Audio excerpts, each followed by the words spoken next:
vuelto a ser las víctimas del odio de TV3. El ente público ha emitido un sketch blasfemo en el que ven a una actriz, provocadores de poca monta y generadores de odio que se sostienen gracias a los intereses independentistas y que vuelven a poner de manifiesto que este supremacismo catalán debe terminar. TV3 debe echar el cierre.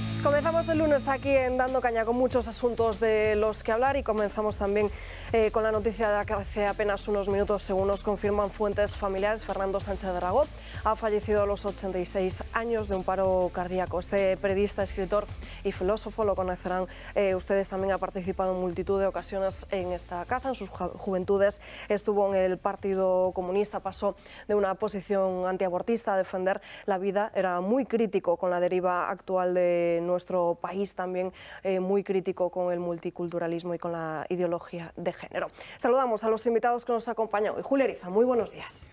Muy buenos días a todos, menos a estos sinvergüenzas y malnacidos de TV3, que son mala gente porque ellos no entienden que solo es posible la convivencia en paz y en libertad si respetas al otro, si respetas profundamente a los otros, ¿no? Y ellos no entienden eso. Ellos se aprovechan del dinero de todos, lo roban directamente. No, España no les roba, señores de Cataluña, no. Y muchos catalanes de bien lo saben.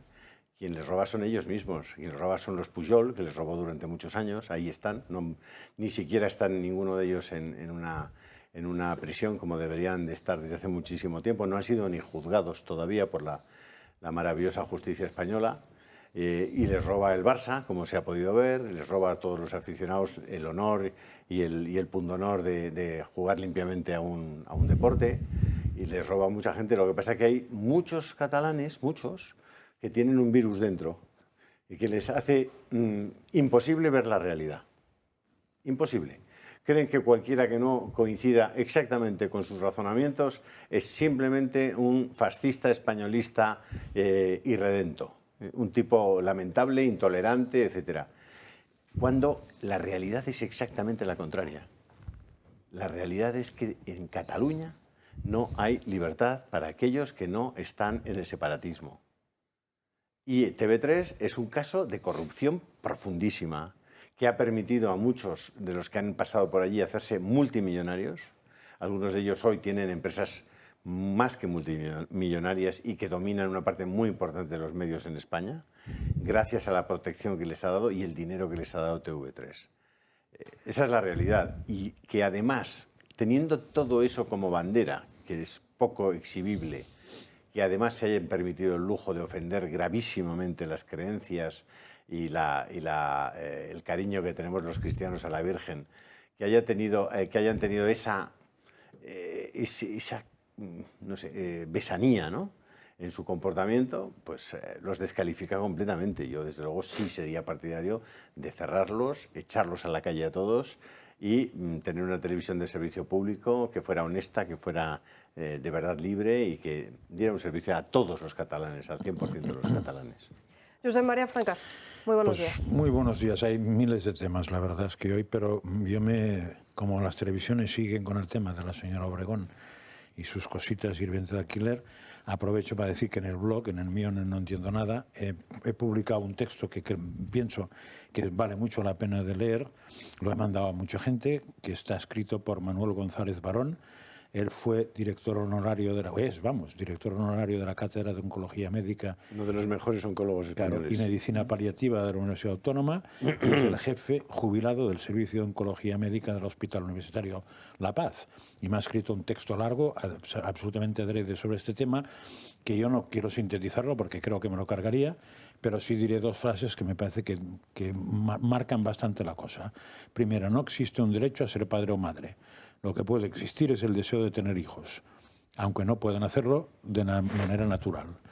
Y lo que creo que va más el fondo, que él explica bien, es que la gestación subrogada y otras muchas cosas de las que hay por alrededor suponen una manipulación y experimentación con vidas humanas que va contra los valores de la dignidad del ser humano. Creo que eso lo aclara bastante y si alguien lo quiere leer, no es excesivamente largo, tampoco es breve. Me interesa muchísimo y lo voy a poner en Telegram. Sí. Pásamelo. ¿Lo tienes? O ya lo tengo, ya ¿no? lo tienes, que es lo que he mandado esta mañana. Vale.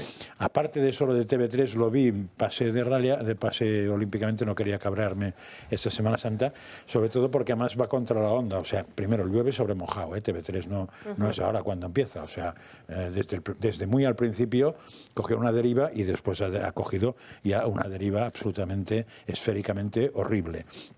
Pero sobre todo va contracorriente, porque este año más bien es al revés. O sea, ha habido una explosión en la Semana Santa que a mí me ha dejado asombrado. No la explosión de los ciudadanos que han llenado iglesias y han llenado procesiones, porque eso hace tiempo que ya me verían diciendo algún que otro cura que pisa confesionario, sin entrar en detalles, de que a partir del COVID y probablemente por la sensación de soledad y de muerte cercana, había una reconversión de mucha gente. O sea, eso era normal. Pero vamos, que la familia real, que le da repelús todo lo que sea una cosa tipo crucifijo, se vaya a una... A Chinchón. Sí, a Chinchón, a una pasión nocturna, y que el gobierno, que evidentemente no se ha apuntado a nada, pero sí ha mandado que Televisión Española rememorara los mejores años de los Forrenta, del franquismo. Bueno, han dado todas las películas que podían haber dado, todas las procesiones que podían haber dado, y además insistiendo en lo bondadoso que era del tema, lo cual si fuera una conversión me parecería espléndido. ¿Has visto la cara de Leticia en sí, la pusiste tú la en foto que he puesto en Telegram? Sí. La cara del padre y la hija, sí. Y la de Leticia. Leticia. Leticia tiene un problema, ¿eh? Sí. Sí, sí. Está fatal, esta muchacha, ¿eh? Pero Antonio de Castro, muy buenos días. Está fatal. Buenos días. Estaba encantado de tu vitalidad. Yo quiero ser como tú cuando sea mayor. Eso es que estábamos calladitos días. Tan tranquilos y de repente llega Julio, ¡guau! Y se ha montado aquí. Nos ha despertado a todos. Yo lo siento, Juan Antonio. No, está muy bien, me anima muchísimo. Después de vacaciones y tal. Ha sido una semana estupenda precisamente para ese engarce, como decíais, con algo más alto que lo normal, ¿no?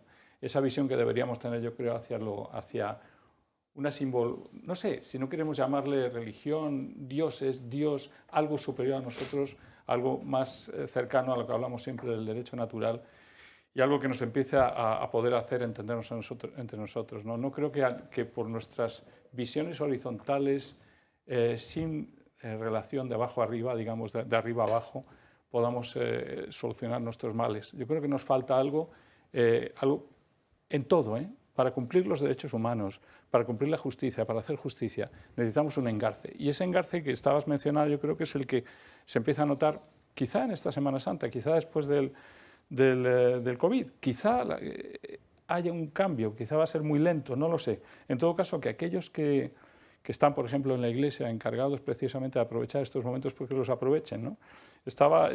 Quizá lo que más me ha chocado de lo que ha pasado en TV3 no es tanto sí el horror de esta gente que hay que cerrar esa televisión y que no sé por qué mi dinero tiene que ir a pagar esta salvajada.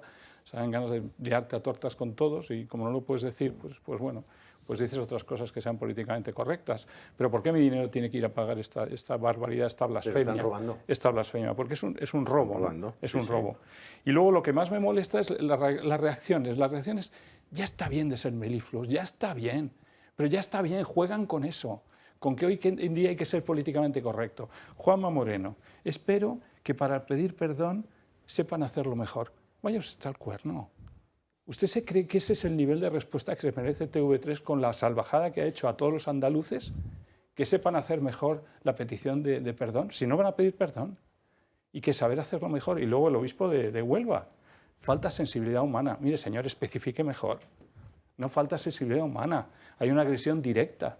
Hay una agresión directa contra los valores, contra los principios cristianos y unas ganas de cargarse los principios cristianos y todos los valores en los que hemos vivido durante siglos y siglos y que nos han llevado a donde estamos hoy. Entonces, bueno, me molesta sobre todo la reacción meliflua porque ¿Quieres más reacciones no participa, melifluas? hay muchas. Busca alguna son reacción del todas. cardenal Omeya. Pues Omeya, sí, creo que No, ha habido porque algo también del cardenal Omeya. Yo no he visto ninguna reacción. No reaccionará. Cero. Mariano Calleja, No ha muy dicho buenos días. Nada. Muy buenos días, Alba. Pues a ver, yo suscribo respecto a TV3 lo que has dicho tú al principio del programa y lo que ha dicho Julio también, totalmente lo que estáis diciendo todos. Aparte, añadiría que a esta gente yo creo que habría que echarles, porque son malos además, que no tienen ni pizca de gracia. Es decir, por lo menos se fue un humor inteligente, pero es que ni eso, o sea, no llegan a eso, lo hacen mal, son patéticos. cutres. Son muy patéticos, ¿no? Es decir, entonces yo creo que primero hay que echarles por ser malos, porque son malos, o sea, no saben hacer su trabajo, y luego por todo lo demás. Pero yo diría más, claro, no sé qué tiene esta gente con Andalucía. No sé qué problema tienen con Andalucía, que están como obsesionados. Es decir, Andalucía, que es una comunidad que vas y es que se vive la vida con felicidad, con alegría, te acogen totalmente, estás muy a gusto en esa comunidad. Todo lo contrario hay que decir que en Cataluña en este momento, que es una comunidad donde vas y a poco que te descuides, pues te sientes muy incómodo. Es una comunidad hostil con los que vamos de fuera. Bueno, los que más duramente han protestado, Mariano, perdona, han sido la Federación de Comunidades, la FECAC. Mira. Esos son los que más duramente han protestado. El silencio total de la Iglesia Católica, del cardenal Omeya y de ninguno de los obispos catalanes. Yo no he visto, si lo hay, pediré disculpas o lo mostraré, pero no hay ninguna reacción ni del obispo de Tarragona, ni de Solsona, ni de Vic, ni de Lérida, ni de nada. Y bueno, pues eso es lo que digo, que vamos a ver, que no sé qué problema tienen con Andalucía, porque en este momento, con la situación que hay en Cataluña, le da mil vueltas a la comunidad. Y Cataluña tiene muchísimas cosas buenas, yo no digo que no, tiene muchísimas cosas buenas y mucha gente buena, pero ahora mismo, tal como está la situación, no sé qué obsesión tienen con una comunidad que, insisto, les ha superado en muchísimas cosas. Luego, sobre la Semana Santa, es verdad que ha habido una movilización ciudadana absolutamente millonaria y masiva estos últimos días, ¿no? Claro, hacía muchos años por la pandemia, pero yo creo que antes de la pandemia tampoco se había llegado a esta explosión, ¿no? Mucho menos. Yo destacaría de esta movilización que, bueno, pues una vez más se demuestra que son movilizaciones con sentido religioso, por supuesto, también cultural, pero absolutamente tranquilas. Es decir, no ha habido incidentes. Yo creo que eso hay que destacarlo también. Cuando desde otros sectores, en el momento en el que hay una movilización de 1000 personas, se produce siempre algún incidente. Aquí son movilizaciones absolutamente pacíficas y tranquilas, y que yo creo que es de destacar. Y por último, Alba, si me permite, sobre la familia real. Vamos a ver.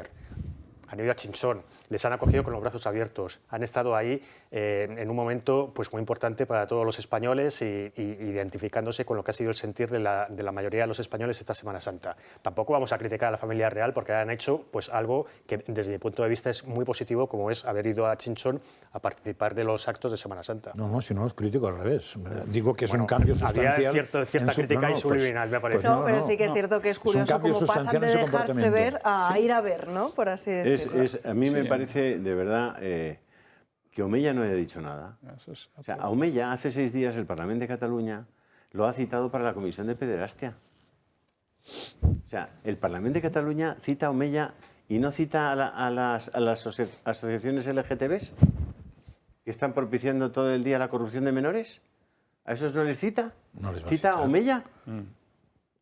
¿Cita al representante de la Iglesia Católica? Pero seréis cretinos. ¿Pero qué me estáis diciendo? Si donde está la corrupción mayor está en la propia propaganda de las consellerías de la Generalitat de Cataluña. ¿Habéis visto el vídeo que nosotros publicamos hace no sé cuántos años proponiendo que los niños fueran sodomizados por personas con bigote? ¿A ese no le vais a llamar a declarar? ¿Pero qué es esto? Y mientras tanto, algunos despachos de abogados haciendo informes de cuántos clérigos... ¿Os habéis asomado a los institutos públicos en Cataluña? ¿Y a los gimnasios? ¿Y a los colectivos LGTB? ¿Os habéis asomado? ¿Y a los trans? ¿Os habéis asomado? Pederastia. La pederastia sí, siempre homosexual, por cierto. ¿Y vosotros persiguiendo a los homosexuales? Por favor. Y por cierto que hay pederastia en las redes sociales, cantidad, de eso no se habla nada, ni se les lleva a juicio, ni se hace nada, ¿no? Ahora nos iremos con la cuestión catalana, en concreto con TV3. También les mostraremos unas palabras de Borja Semper, que ha pedido más competencias para Cataluña en una entrevista que ha dado este fin de semana en el diario La Vanguardia. Antes de ello, este lunes amanecemos también con muchísimas encuestas en intención de votos. El día de hoy se produjesen unas elecciones generales en España. Si les parece, empezamos con la encuesta de Sigma 2 para el diario El Mundo, que pronostica cómo el Partido Popular ganaría en estas elecciones. Ahí lo van a ver con una horquilla con 135 escaños. El Partido Socialista por detrás, pero aún así se mantiene por encima de la barrera de los 90. Vox con 41, Sumar con 35, Unidas Podemos con 8 y Ciudadanos, que desaparece. El País, ¿qué es lo que dice en su última encuesta de este mes de abril? Pues también un panorama bastante similar. El Partido Popular 122, eso sí, dispara al Partido Socialista hasta los casi 110 asientos. Vox con 53, Unidas Podemos 31, Más País 3 y Ciudadanos 0. Nos vamos ahora hasta La Razón. Vamos a ver qué es lo que dice este digital en su última encuesta, en la de NC Report. Una horquilla de entre 142 y 144 escaños para el PP, 89-91 el PSOE, 41-43 Vox, Sumar 28-30, Unidas Podemos 3-5 y Ciudadanos 0. Seguimos ahora por la del Español, que es, vamos a ver qué es lo que dicen si hubiera estas urnas hoy en día. También da victoria para el Partido Popular. El orden en el tablero político parece mantenerse. Sumar con 18, Unidas Podemos, eso sí, lo dispara hasta los 16. También publican en el diario El Confidencial la ansiedad y la desazón que hay en el Partido Popular, porque dicen que ese efecto que se esperaban de Alberto Núñez Feijóo no se traduce en mayorías suficientes para poder gobernar. Mariano Calleja, tú que sigues el PP, ¿cómo los ves en Génova 13? Bueno, pues yo los veo por ahora con precaución y con cautela a la espera de las elecciones municipales del 28 de mayo. Es decir, yo creo que aquí tanto la derecha como la izquierda están bastante estables desde hace meses. Pueden cambiar, hemos visto ahora que la aparición de Sumar pues está cambiando el voto de Unidas Podemos, que ha caído, sube Sumar, tal, pero son más o menos los mismos votos, están bastante estables. Yo creo que lo que puede marcar un punto de inflexión van a ser las elecciones del 28 de mayo. Si le sale bien al Partido Popular, que las encuestas indican que sí, porque es muy difícil que le salga mal. O sea, el Partido Popular en esas elecciones solamente puede ganar, es muy difícil que pierda terreno, solamente porque le fue muy mal en las pasadas, ¿no? Entonces solamente puede ganar. Pues a poco que vaya bien en estas elecciones, yo creo que son las elecciones que pueden ser el detonante para que se dispare de aquí a las elecciones generales, o por lo menos para que tenga una mayoría más clara. Entonces yo creo que hasta mayo, hasta las elecciones de mayo, no vamos a ver que se mueva demasiado esa mayoría del PP. A mí me asusta además un poco el que antes hablábamos siempre de mayoría absoluta garantizada, había como una, ¿verdad?, hace meses. Sí. Esto ya es una carrera simplemente sin obstáculos, vamos hacia las elecciones generales. Y ahora lo que empieza a haber es miedo, porque veo que las sumas de prácticamente todas las encuestas nos llevan a 176, o sea que estamos en la posibilidad de sí o no a 50%. Esto ya no tiene tanta gracia como la tenía antes la seguridad de poder echar este gobierno nefasto para España, ¿no? Entonces yo creo, me da la sensación que el PP ha alcanzado su cota, no lo sé qué piensas, Mariano, si estamos en un tope del PP, pues no sé si por falta de definición ideológica o porque necesitaría hacer algo más, si quisiera subir más, algo le está pasando.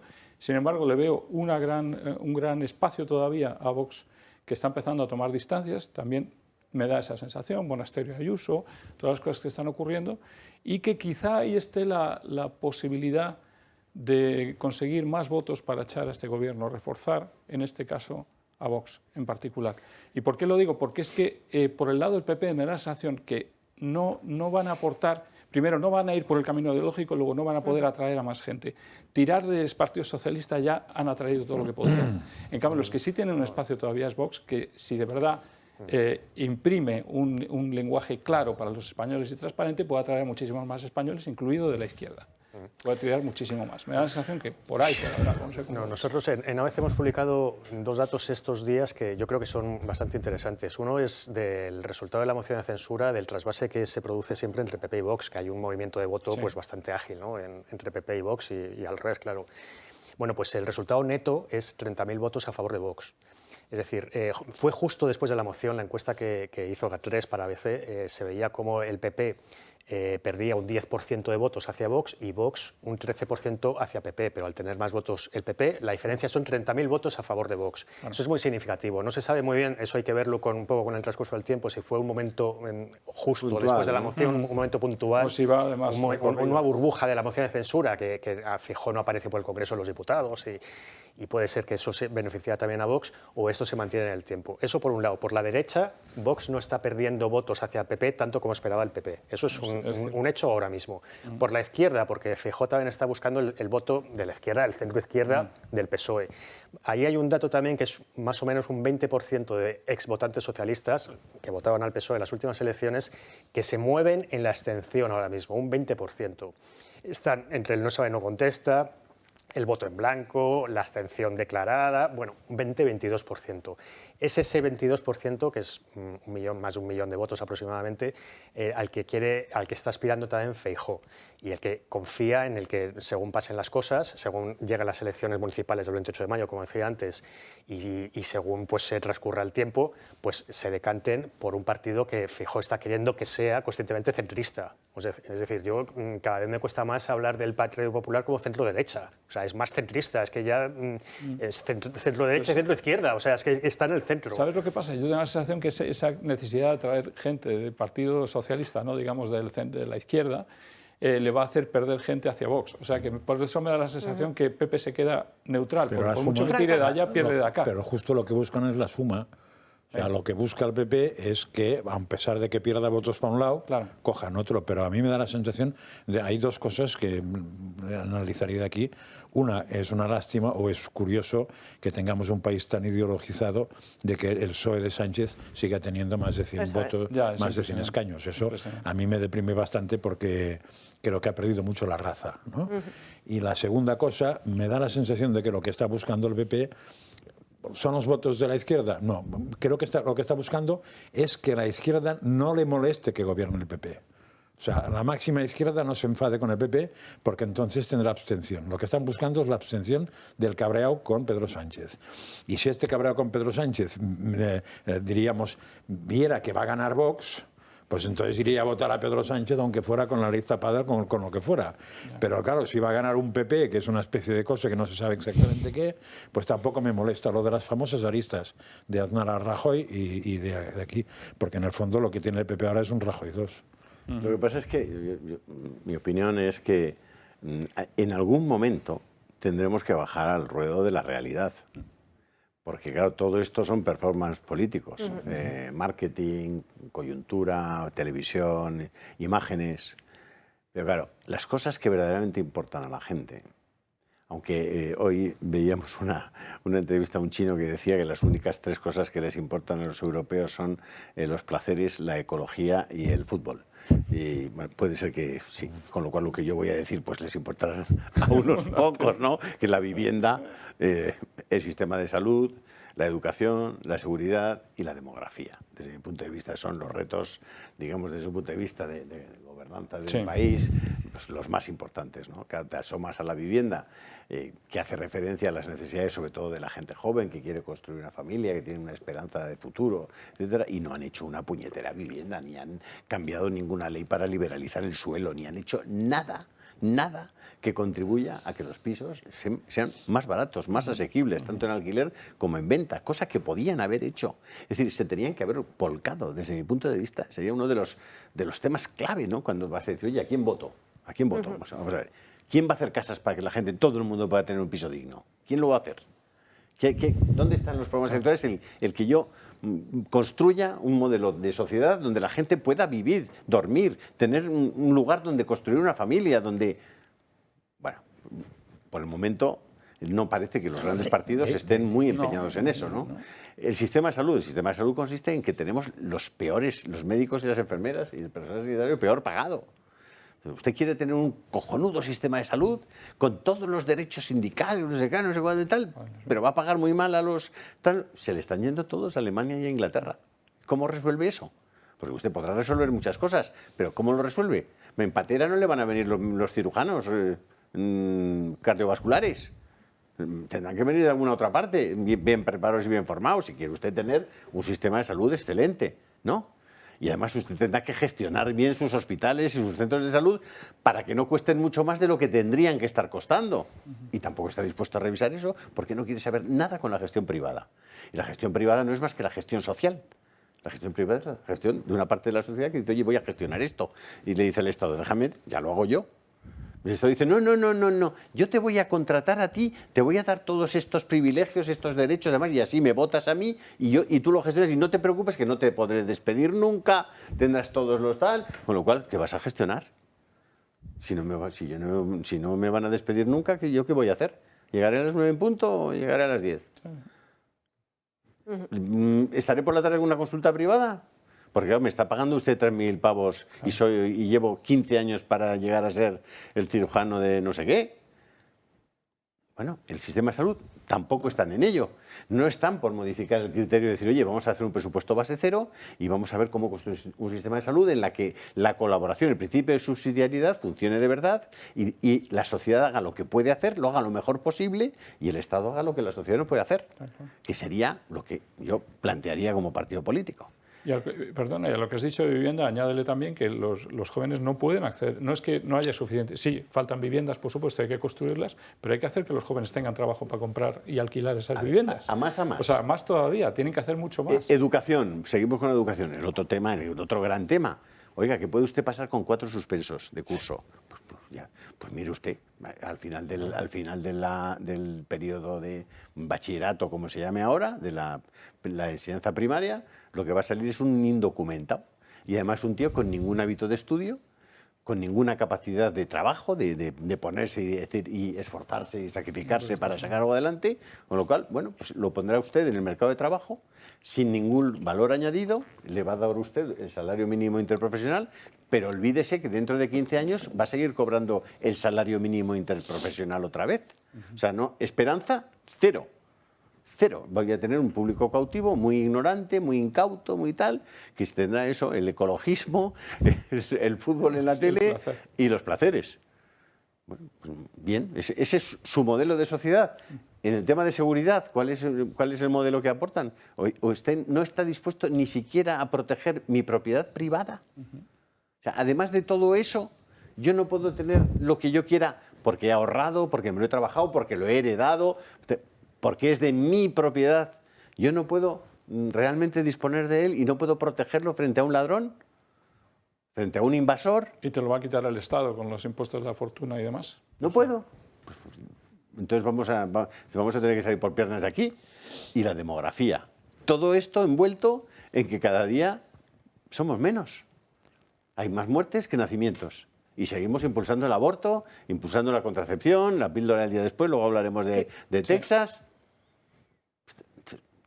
Y Garzón, no te olvides de Alberto Garzón, que dice que no hay que tener hijos, que no es el momento. Y además no hay que tener hijos. Claro. Entonces, ¿hay alguien debatiendo sobre esto en serio? No. Es que ¿Hay alguien debatiendo? Estamos en que no, hay alguien debatiendo. ¿Hay alguien aplicando pensando? La inteligencia, el razonamiento, la prudencia, la responsabilidad a esto? Yo me cuesta mucho verlo. Sí. Y luego está el otro tema, el tema económico. La gente, claro, parece que van a votar por la cartera. ¿Pero qué es la cartera? ¿Por la cartera a corto plazo, a medio plazo, a largo plazo? El 55% de los puestos creados en los últimos 6 meses han sido creados en la administración.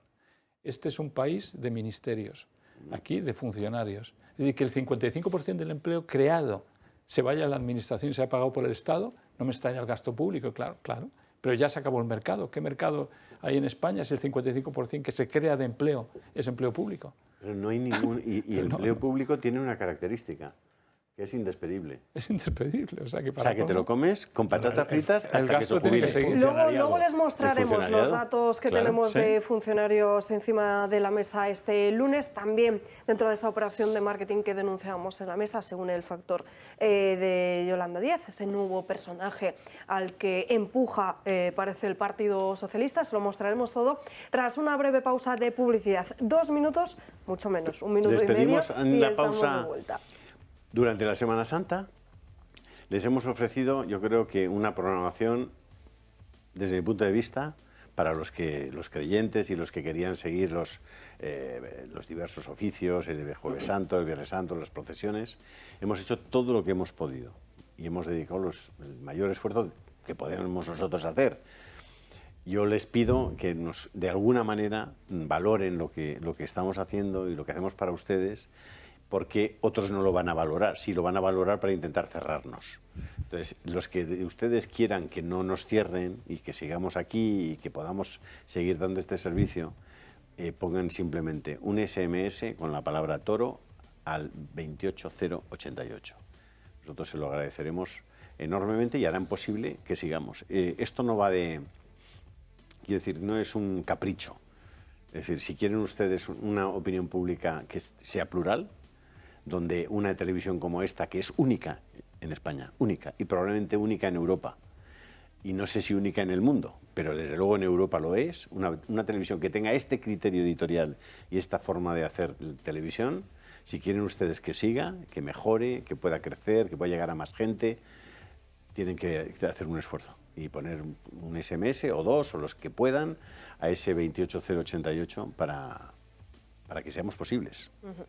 Ya lo saben, envíen ese mensaje de texto con la palabra toro al 28088. Pausa para la publicidad y seguimos.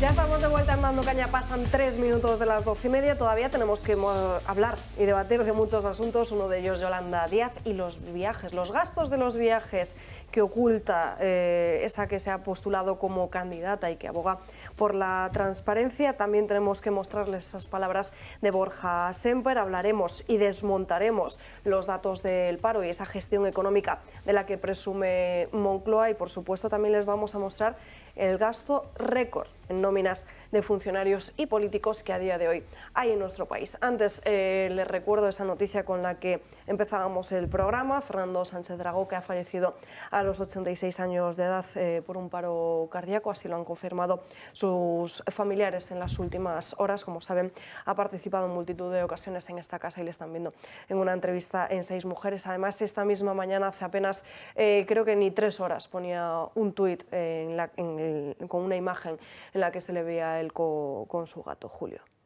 Bueno, fue uno de los libros que más me impactaron en su momento, Gárgoris y Avidis, una historia mágica de España. Es un ensayo, además que obtuvo el premio de ensayo en España. Un libro que me conmocionó, porque era de una erudición extraordinaria, un análisis de la historia de España espectacular, desde Tartesos, ¿no? Desde Gárgoris, ¿no? El rey de los Tartesos. Sánchez Dragó era un erudito, un hombre extremadamente inteligente, cultísimo. Yo le conocí cuando compré la revista Época a Jaime Gammani. Él era uno de los colaboradores de la revista Época, junto con Federico Jiménez de los Santos, había gente verdaderamente importante, con Jesús Cacho, tú te acordarás de Época, de los que estaban en ese momento allí, ¿no? Probablemente los mejores columnistas e intelectuales estaban en aquella revista, y uno de ellos era Fernando Sánchez Dragó. Tuve una relación magnífica con él, un tipo muy agradable, muy educado. Luego se comprometió fortísimamente con el tema del derecho a la vida. Él se pronunció sistemáticamente contra las leyes del aborto, contra las leyes criminales del aborto, y fue un gran defensor del derecho a la vida. Y desde aquí, pues lo que puedo pedir es lo mejor que se puede hacer hoy por Fernando, que es rezar por él, para que se vaya al cielo y disfrute de la vida eterna. Y es lo que creo que tenemos que hacer todos por este hombre, que yo creo que nos ha dado muchísimos momentos y muchísimos textos impagables a la historia de España. Pues desde aquí esas oraciones y también un fuerte abrazo muy cálido a su familia.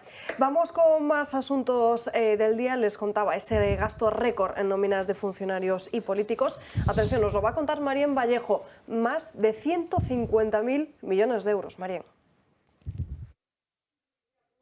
Así es, Alba, cuando todavía los españoles no están del todo recuperados económicamente del efecto de la pandemia, ni de la subida de la luz, el gas y los combustibles, ni tampoco hacer la compra, que sigue siendo cada día más cara, hoy conocemos un dato: los políticos tienen los bolsillos cada vez más llenos.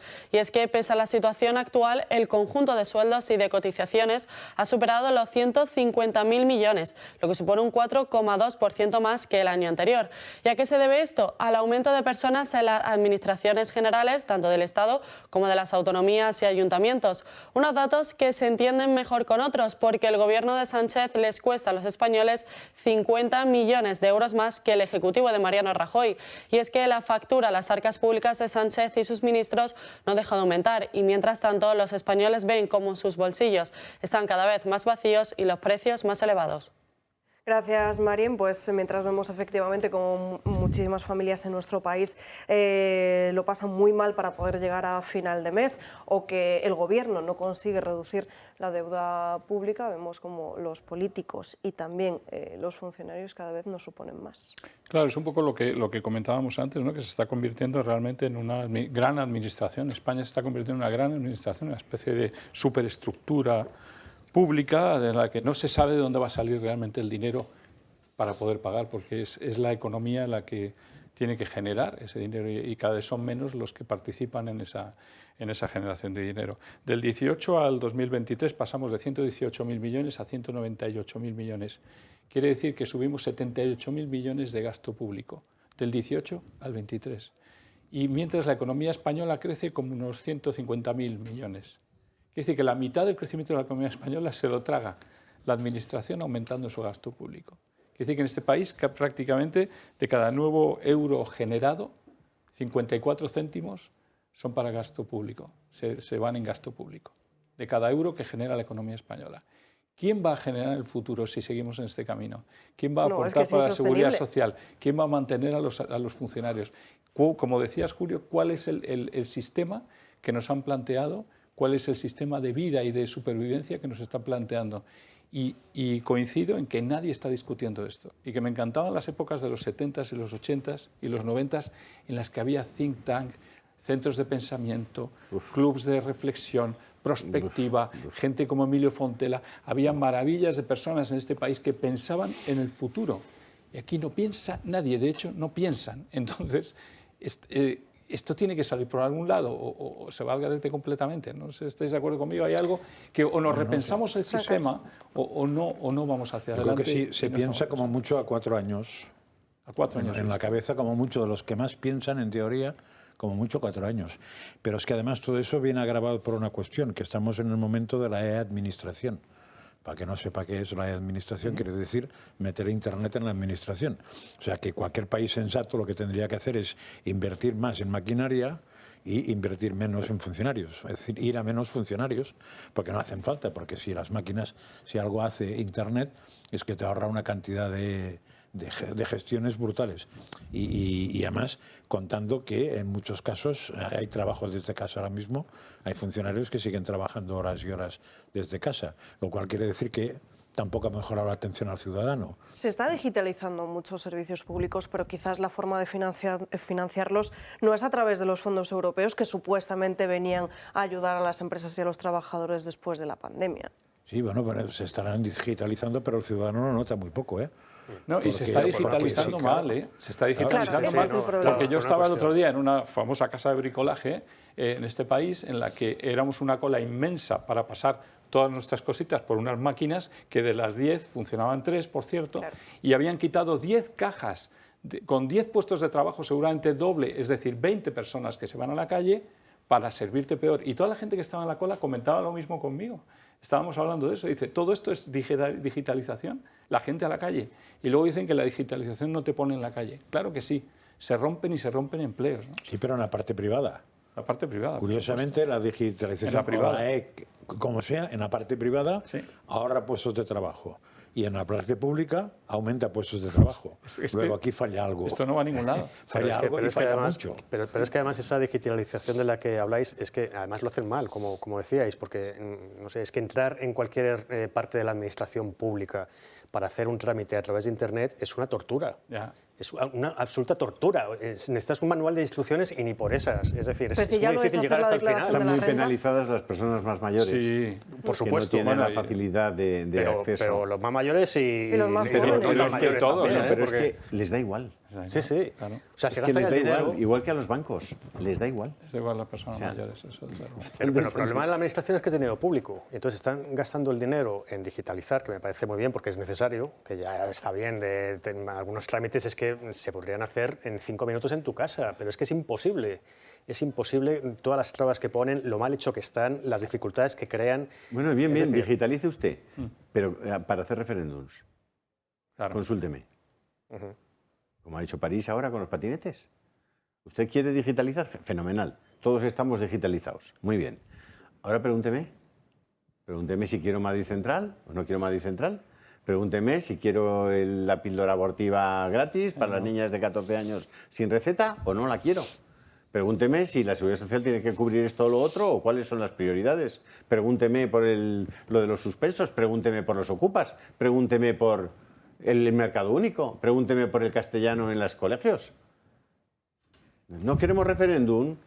Votar. Vamos a votar los españoles. Pues entonces quitamos de medio de los políticos, porque si al final la democracia va a ser directa No, a través pero de referéndum. ¿No te gustaría? ¿No te gustaría? Si nos consultan absolutamente todo y es vinculante, por supuesto, sobran aquí No, pero en bastantes. Suiza ¿eh? les Pues, pregunta oye, cada 15 ¿y te días. parece un mal escenario? No, es un yo no buen digo, escenario. digo que sobrarían bastantes, porque esta es Pues otra. muy bien. Estábamos hablando de la administración. La administración que tenemos en España es mastodóntica, es decir, es de lujo, es de un país de lujo. De lujo, es decir, tenemos una administración general del Estado absolutamente sobredimensionada. Elefantiásica. Tenemos el Estado autonómico con 17 autonomías, con sus parlamentos, algunos parlamentos como el de la Comunidad de Madrid que están relacionados el número de diputados con el crecimiento de la población. Es decir, puede llegar a infinito el número de diputados en la Asamblea de Madrid, porque no para de crecer la población de Madrid, pues llegaremos a 300 diputados en la Asamblea de Madrid. No tiene ningún sentido, pero ahí siguen. Las administraciones locales, las diputaciones provinciales, es decir, es una administración de lujo que en España, tal como estamos en este momento, no nos la podemos permitir, pero nadie coge el toro por los cuernos. Es decir, es un problema que nadie afronta, que nadie busca soluciones. Y está ahí el gasto sobredimensionado absolutamente que tenemos que asumir todos. Por eso tienen que llegar los partidos y decir qué van a hacer sobre eso, pero sobre eso, que nos hablen de eso, que no nos hablen de chorradas. Somos Y dentro de ese... Sí. No, digo, yo ahora no lo sé, pero hace aproximadamente unos 15 años la administración española, la parte de administración funcionarial, era equivalente a la de Alemania en relativo, no en absoluto. O sea, no era exagerada. Otra cosa es lo que ha ocurrido, sobre todo el último año con Sánchez, que fundamentalmente ha creado empleos públicos. Pero la parte que clama al cielo no es la parte de la administración funcionarial, sino que es la parte de la administración no funcionarial. Que son todos estos, yo lo llamaba enchufetas y lo llama José Ramón, lo llama varios, el apartado varios. De esos podemos tener 450.000, me parece, o más, que eso sí que sobra casi todo. Porque además esos tienen una única ventaja, que como no son funcionarios, el que venga los puede quitar. Y que el Pero tiene funcionario un trabaja inconveniente, menos. También el funcionario trabaja menos al tener a eso. Sí, ¿no? pero tiene un inconveniente que no los quita nadie, la experiencia. Claro. Porque si los quita cuando gobierna el PP, los quitarán cuando gobierna el PSOE. Entonces lo que se suele hacer es aparcarlos, pero no quitarlos. Y tienen un gran inconveniente, que los sueldos no son funcionariales.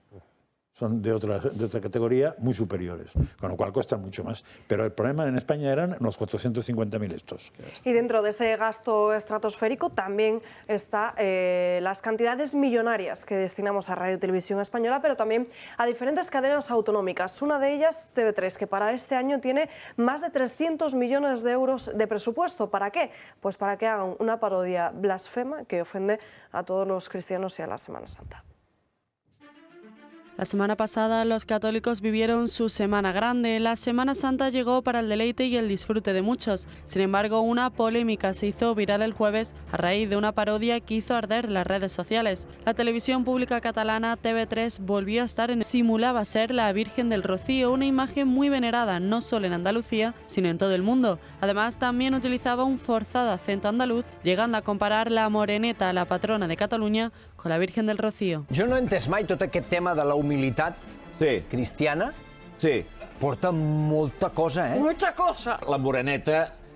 La moreneta és austera. Vostè Claro, Moreneta, eso es minimalismo. Los 10 minutos que duró este sketch dieron para mucho, tanto que también hicieron alusiones a la... Como no podía ser de otra forma, no tardaron en llegar. El presidente de la Junta de Andalucía, Juanma Moreno, afeó este hecho. El humor es una de las señas de identidad de nuestra tierra, pero se hace con respeto y cariño. Es una falta de respeto a Andalucía, a miles de andaluces y sus tradiciones. Espero que para pedir perdón sepan hacerlo mejor. La Junta de Andalucía además ha anunciado que elevará una queja formal a través de la Forta y el PP catalán trasladará la polémica a la Comisión de Medios del Parlamento. El portavoz de Vox en el Parlamento andaluz ha vuelto a exigir el cierre de esta televisión y Abogados Cristianos ha avanzado que también emprenderán acciones legales. Por parte de la Hermandad de Almonte de la Virgen del Rocío han pedido que se tenga el mismo respeto a la religión católica que a otras confesiones religiosas. Sin embargo, Toni Soler, presentador de este programa, ha rechazado pedir perdón y TV3 ha optado por el silencio. Un silencio que nadie entiende, ya que muchos califican lo ocurrido como un discurso de odio. No van a pedir disculpas, evidentemente, como les señalábamos antes, pero también, como decíamos, es que no es la primera vez que ocurre algo así desde esta televisión autonómica. No, y así, y no así. O sea, la TV3 desde hace muchos años intenta cambiar la mentalidad de un país. No nos engañemos que si alguna cosa tenía Cataluña en su momento era justo la influencia de la montaña de Montserrat, no por la montaña, sino por lo que significaba de catolicismo. Pues imagínate lo que consigues cuando una televisión se va justo a meterse con esto. O sea, es lo más antitético al catalanismo histórico, además. A mí es que me parece muy patético todo. Es decir, es que empezando por lo que decíamos antes, que no tienen ninguna gracia, no tienen maldita la gracia, pero además que son muy malos. Y luego yo sobre el mensaje que escribió el presidente de la Junta de Andalucía, Juanma Moreno, es verdad que intentan hacer una gracieta sobre las tradiciones, pero no solamente son las tradiciones, es la religión católica.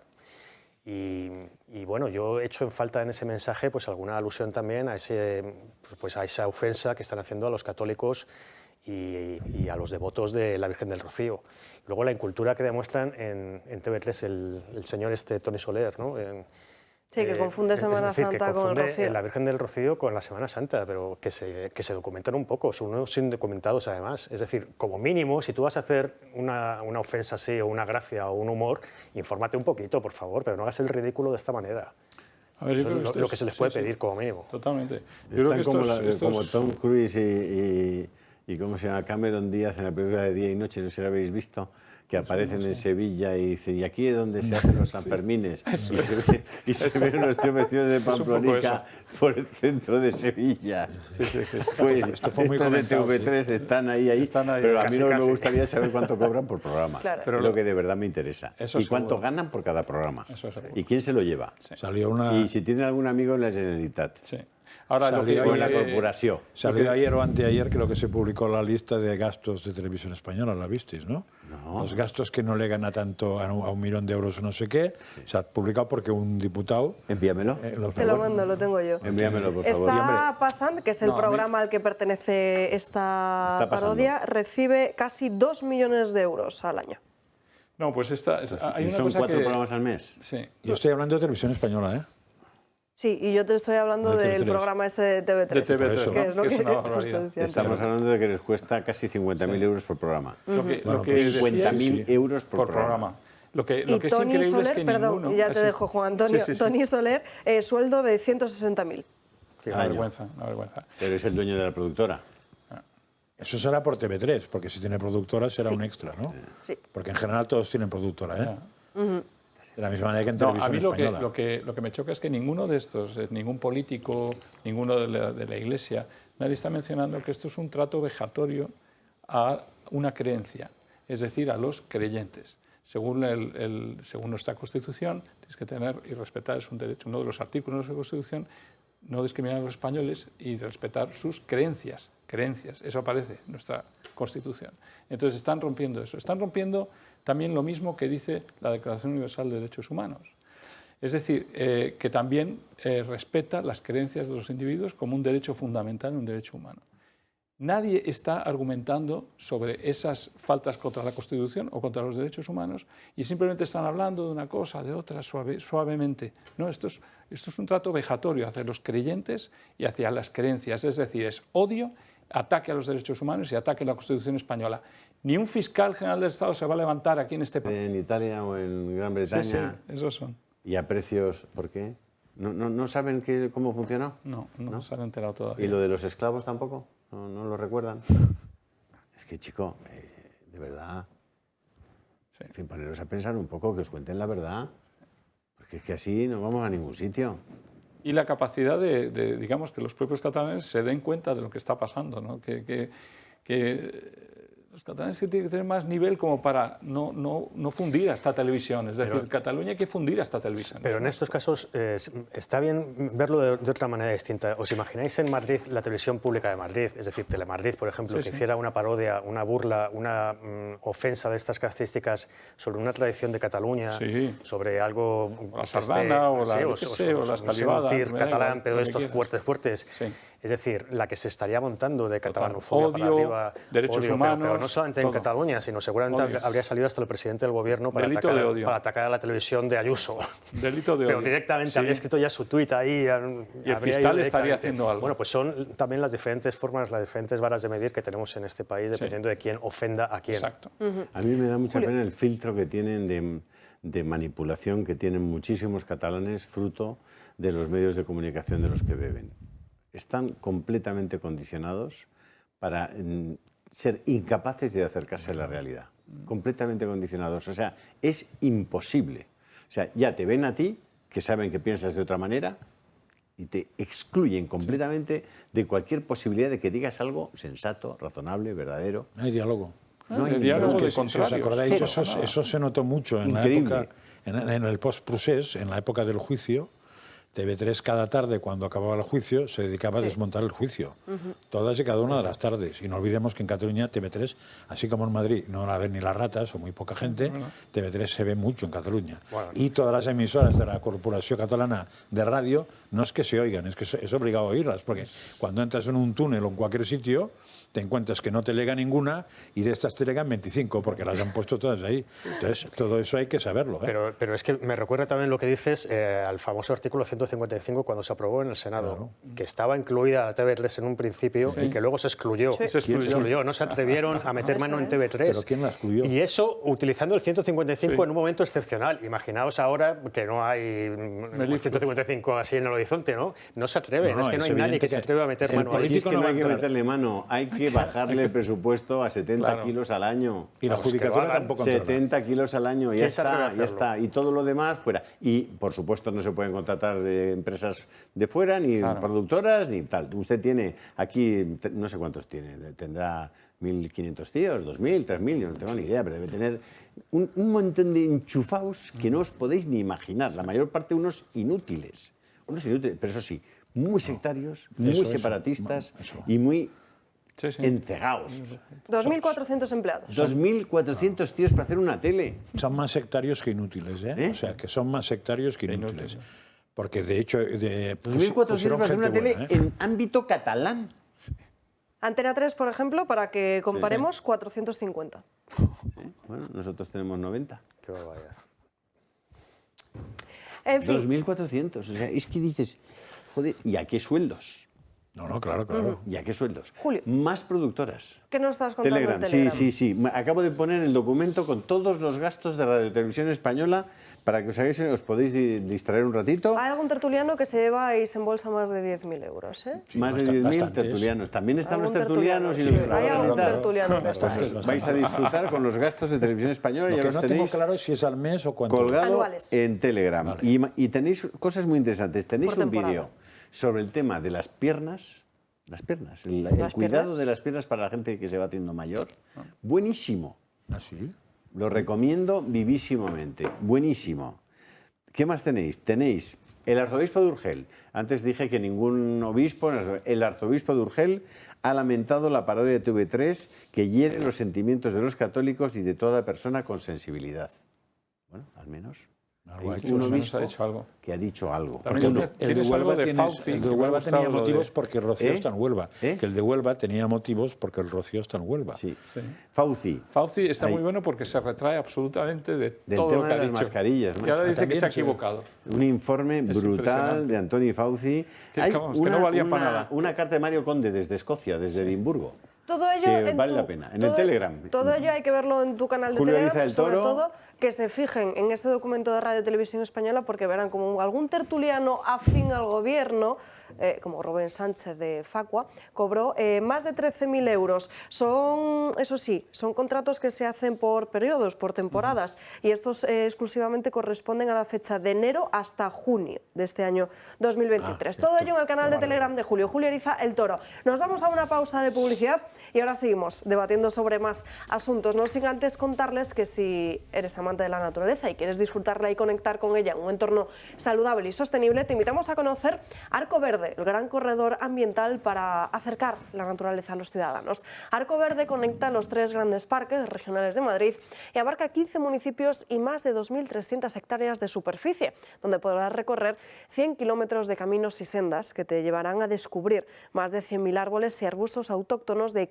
50 especies, diferentes áreas de biodiversidad, con lagunas, humedales y 20 reservas de mariposas. Arco Verde contribuye a mejorar la biodiversidad, la movilidad sostenible y la educación ambiental en la Comunidad de Madrid, porque en Arco Verde vuelves a conectarte con la naturaleza. Pausa para la publicidad y enseguida estamos de vuelta, no se marchen.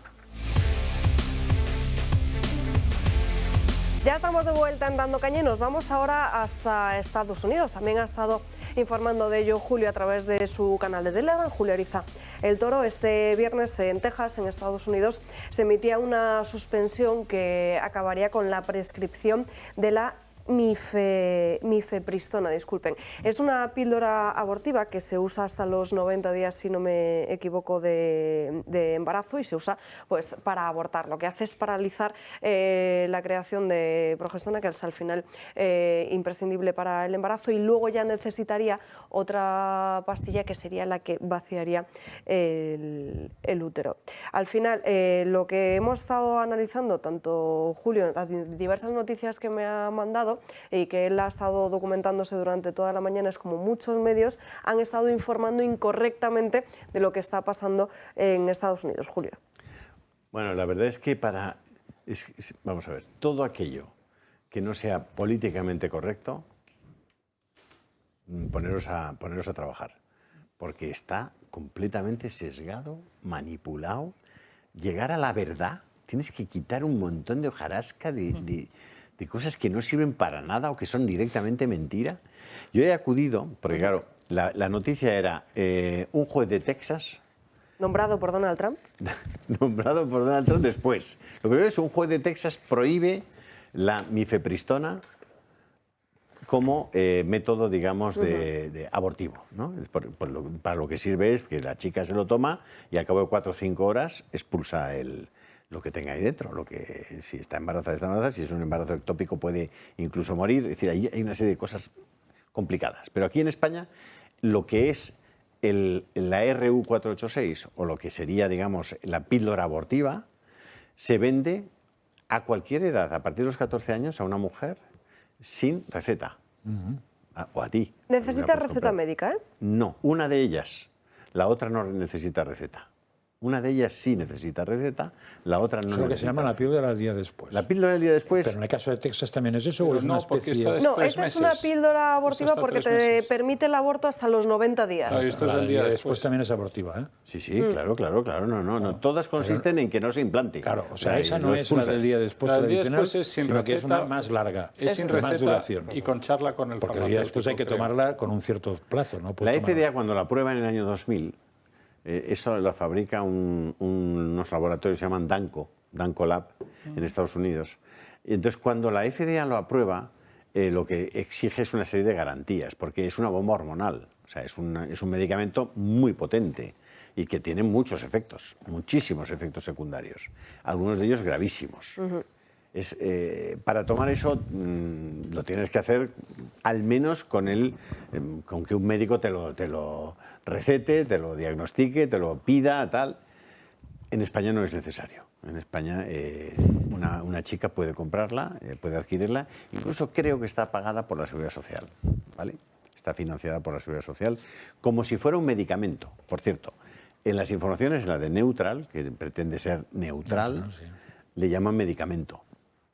Pero es que en la Organización Mundial de la Salud, entre la lista de los medicamentos esenciales para todos los países, están esta píldora, o este compuesto, la mifepristona, y está también el anillo vaginal, que es un contraceptivo. Están entre los medicamentos esenciales en la lista de medicamentos esenciales de la Organización Mundial de la Salud. Sí. Lo digo para que os centréis de por dónde va la Organización Mundial de la Salud. Bueno, entonces la FDA le dice al fabricante, en este caso a Danco, le dice, oiga, esto lo tiene que digamos, prescribir un médico, y además ese médico tiene que tener o estar adscrito a un centro que si se produce el sangrado, la mujer pueda recurrir a ese centro. ¿Vale? Básicamente lo que dice la FDA en el año 2000. Cuando llega el COVID, Danco pide que como hay problemas de que la gente se mueva y pueda acudir a una farmacia o moverse de estado o de ciudad o de tal, dice, no, esto pedimos que durante el tiempo que dura esas restricciones de movimiento, de movilidad, se puede enviar por correo. Se puede enviar por correo. Y lo aprueban, que se puede enviar por correo. Y ahora un juez de Texas, que efectivamente fue nombrado por Trump, no sé en qué circunstancias ni con cuántos jueces más, al que califican de cristiano fundamentalista, por supuesto, recibe todo tipo de calificativos porque es conservador, porque tal, o sea, descalificado como juez. Es decir, si tú tienes una determinada ideología que no es la de ellos, estás descalificado para cualquier cosa, para periodista, para policía, para juez, para todo. Es decir, solo podría haber jueces y policías de ellos, ¿vale? Bueno. Lo de Neutral, si leéis el informe de Neutral sobre el juez, dices, bueno, este pobre juez lo han deshilachado ya. Bueno, acaba la COVID, que en Estados Unidos se ha declarado el final de la pandemia. Y entonces unos señores le dicen, oiga, que no puede seguir enviándose por correo. Y efectivamente el juez dice, además lo dice cautelarmente, deja una semana para que el gobierno pueda impugnar, etcétera. Y efectivamente dice, no, esto ya no se puede enviar por correo. Porque la señora también, si sangraba, tenía que ir por correo. Bueno, claro, si es que además es que les da igual. Ya lo sé, pero es para poner evidente... O sea, aquí de lo que se trata es de modificar esencialmente el lenguaje para que las cosas sean exactamente lo contrario de lo que... Es por ahí, porque es que a esto le llaman libertad reproductiva. Sí. Libertad reproductiva, ¿no? Libertad criminal de matar a un nonato. No es reproductiva, no hay reproducción, no, justamente anulas la reproducción. Además, lo que dice este juez es que la FDA falló por completo en considerar un aspecto importante del problema al omitir cualquier evaluación de los efectos psicológicos del fármaco o una evaluación de las consecuencias médicas a largo plazo. Pero además, si te vas al propio prospecto, es que ves 2 páginas enteras de efectos secundarios. Claro. Pero además hay un problema legal, que es el que ocurre en Texas precisamente y que puede ocurrir en Europa también.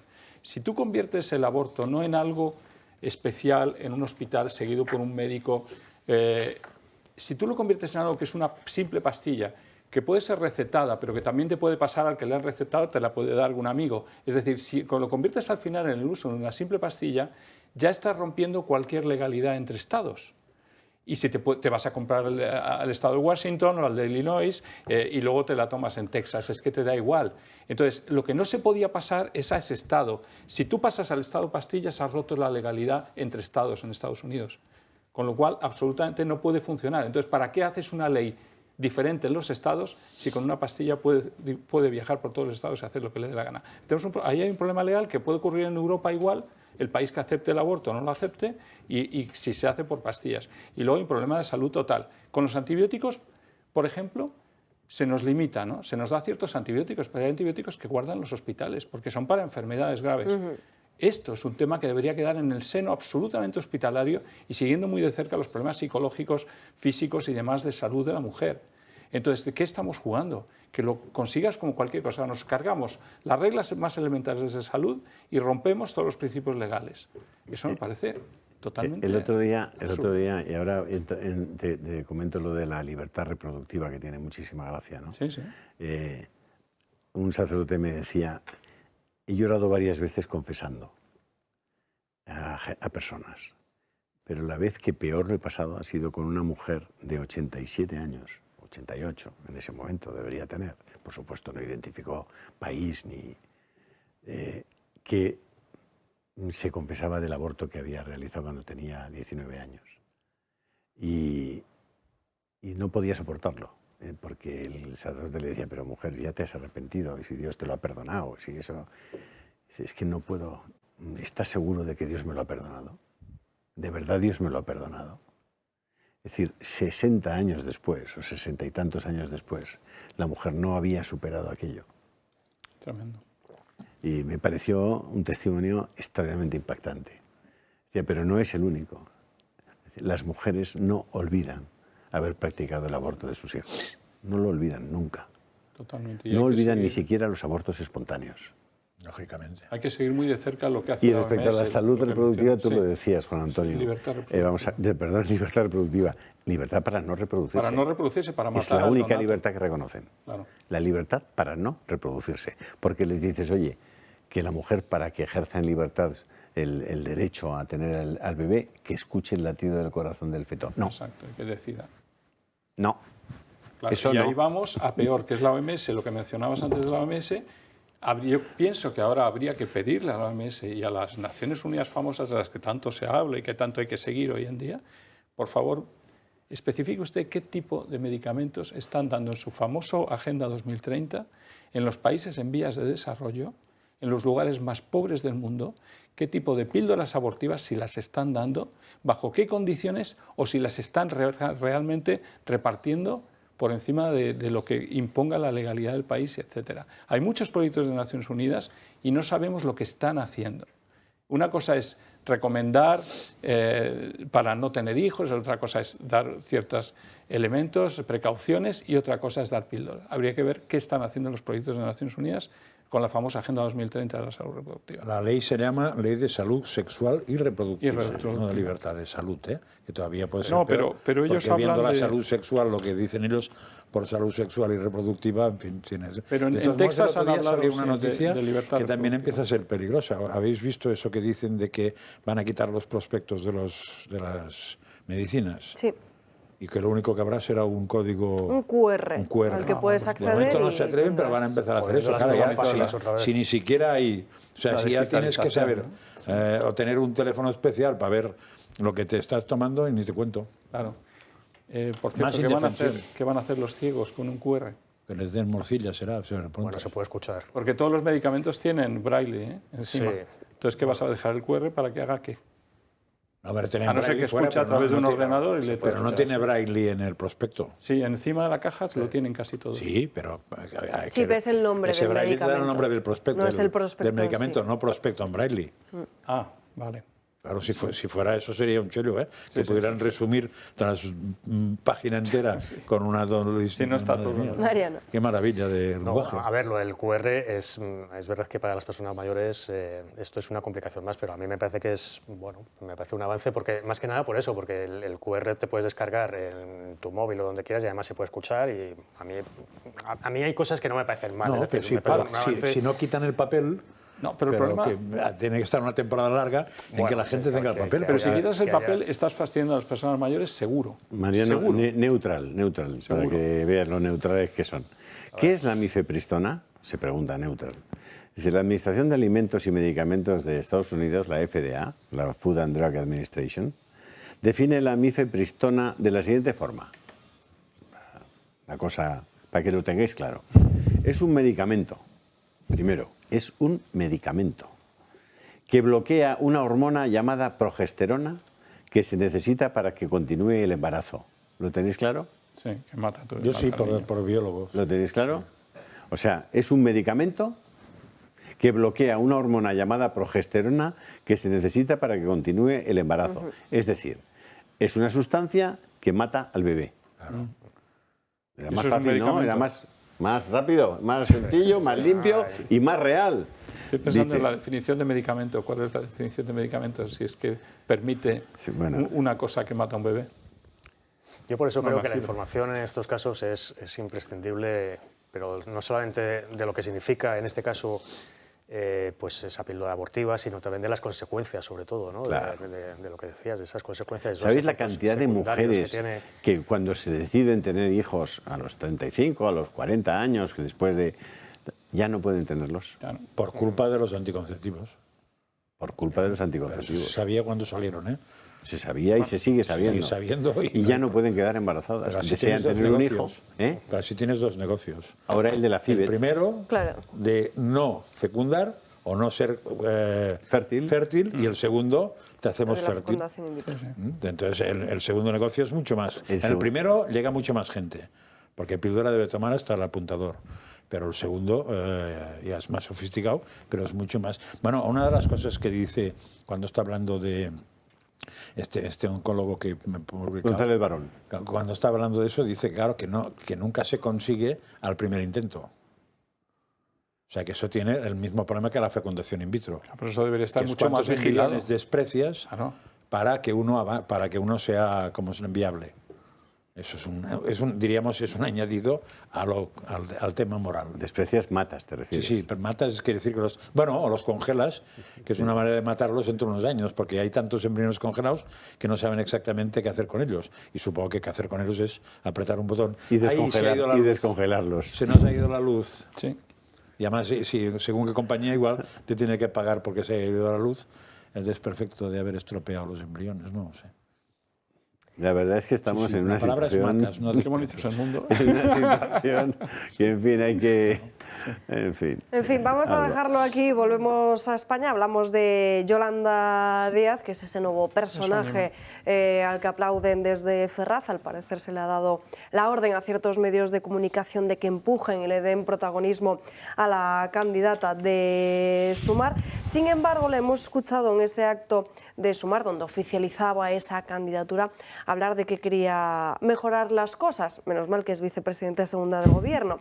También ha hablado en multitud de ocasiones de transparencia. Sin embargo, esa transparencia no la tiene con ciertos gastos de sus viajes. Yolanda Díaz está dando de qué hablar estos días debido a su nuevo proyecto Sumar. Ya ha comenzado su campaña y está pidiendo dinero en las redes sociales para financiar su candidatura. En cambio, se desconoce cuánto gastó en su nochevieja en Brasil con la excusa de ir a la toma de posesión de Lula. Se formó una comitiva liderada por el rey junto a la delegación española. La vicepresidenta organizó otro viaje paralelo. Celebró fin de año en Brasil, lo que supuso unos costes añadidos. Lula tomó posesión de su cargo el 1 de enero, por lo que casi 4 meses después se desconocen los gastos originados durante el viaje de Yolanda Díaz. Según el director del gabinete de la ministra de Trabajo y Economía Social, el documento sobre el desembolso en Brasil se sigue elaborando. Tampoco se ha documentado sobre los acompañantes, ni los actos a los que asistió, ni la justificación de su viaje. La no transparencia ya habría ocurrido otras veces. También se desconoce el desglose de los gastos de los viajes que la vicepresidenta realizó a Uruguay y Argentina. Desde su gabinete señalaron que eran encuentros institucionales de alto nivel, sin detallar nada más. El motivo de estos viajes oficiales no está razonado. En cambio, siempre los ha ido promocionando en sus redes sociales, mostrando su cercanía con dirigentes internacionales. Desde la agenda del gobierno alegan los motivos, pero no aparecen todos los encuentros a los que asistió. ¿Puede ser que la ministra haya utilizado estas giras políticas para mostrarse como una líder de la izquierda y presentar su candidatura? Mariano. Bueno, pues ya hemos visto, lo hemos comprobado, que Yolanda Díaz es capaz de cualquier cosa con tal de presentarse y de promocionar su propia candidatura. Es que lo hizo en la moción de censura. Lo vimos directamente cómo utilizó la tribuna del Congreso de los Diputados en un debate como era nada menos que el de una moción de censura para hacer su primer mitin de candidata. Es decir, fue clarísimo. Pero luego tenemos el problema de la transparencia. Yo creo que la transparencia que se ha avanzado en España en los últimos años, eso es verdad, pero se ha avanzado poco todavía, hay que avanzar muchísimo más. Es decir, estos datos sobre los viajes tienen que ser absolutamente básicos, se tienen que ofrecer de una manera mucho más ágil y mucho más directa. Es decir, tiene que haber transparencia absoluta cuando un vicepresidente del Gobierno, en este caso vicepresidenta, un presidente del Gobierno o los ministros realicen un viaje. Hay que saber todos los gastos, cómo han viajado, dónde se han alojado, por supuesto que sí. Y ese grado de transparencia todavía yo creo que nos queda por alcanzarlo en España, pero ya digo que en los últimos años es verdad que estamos mejor que antes al menos, pero hay camino que recorrer.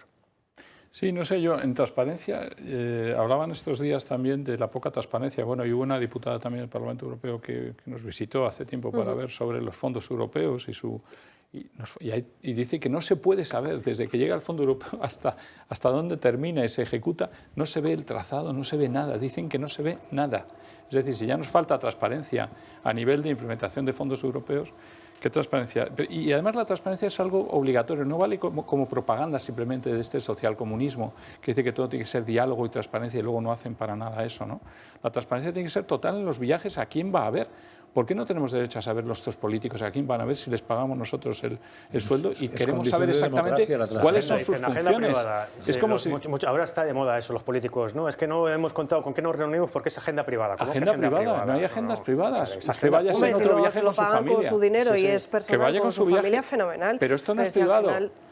Nadie hace nada. Yo recuerdo todos los que eres funcionario y vas en viaje a una misión de algo. Y desde luego no te dedicas a hacer cosas privadas, haces lo que has ido para tu misión y a la vuelta cuentas todo lo que has hecho en tu misión. Eso todos los funcionarios hemos hecho eso toda la vida. Entonces, ¿de qué me viene esta señora a contar? De que hay cosas que no... La transparencia tiene que ser total. Llamativas han sido las palabras de Borja Sémper, el portavoz de campaña del Partido Popular, en una entrevista que ha concedido este fin de semana en el diario La Vanguardia. Le preguntan sobre Cataluña, si sería partidario de un nuevo estatut. Parece que no hemos destacado esas palabras que buscábamos, las vamos a intentar buscar rápidamente y se las resumo, porque lo que estaría a favor Borja Sémper, este portavoz de campaña del Partido Popular, es a favor de más competencias para Cataluña. Más todavía. Más todavía. Bueno. Dice cuáles, porque debe ser difícil encontrar alguna, ¿eh? Lo que es difícil es encontrar más incompetencias que en la Generalitat de Cataluña. Sí, eso también. Porque no puede haber más incompetencia. Es decir, oye, preguntad a los catalanes cómo está su sistema de salud, ¿eh? Cómo estaba hace 25 años, cómo está ahora.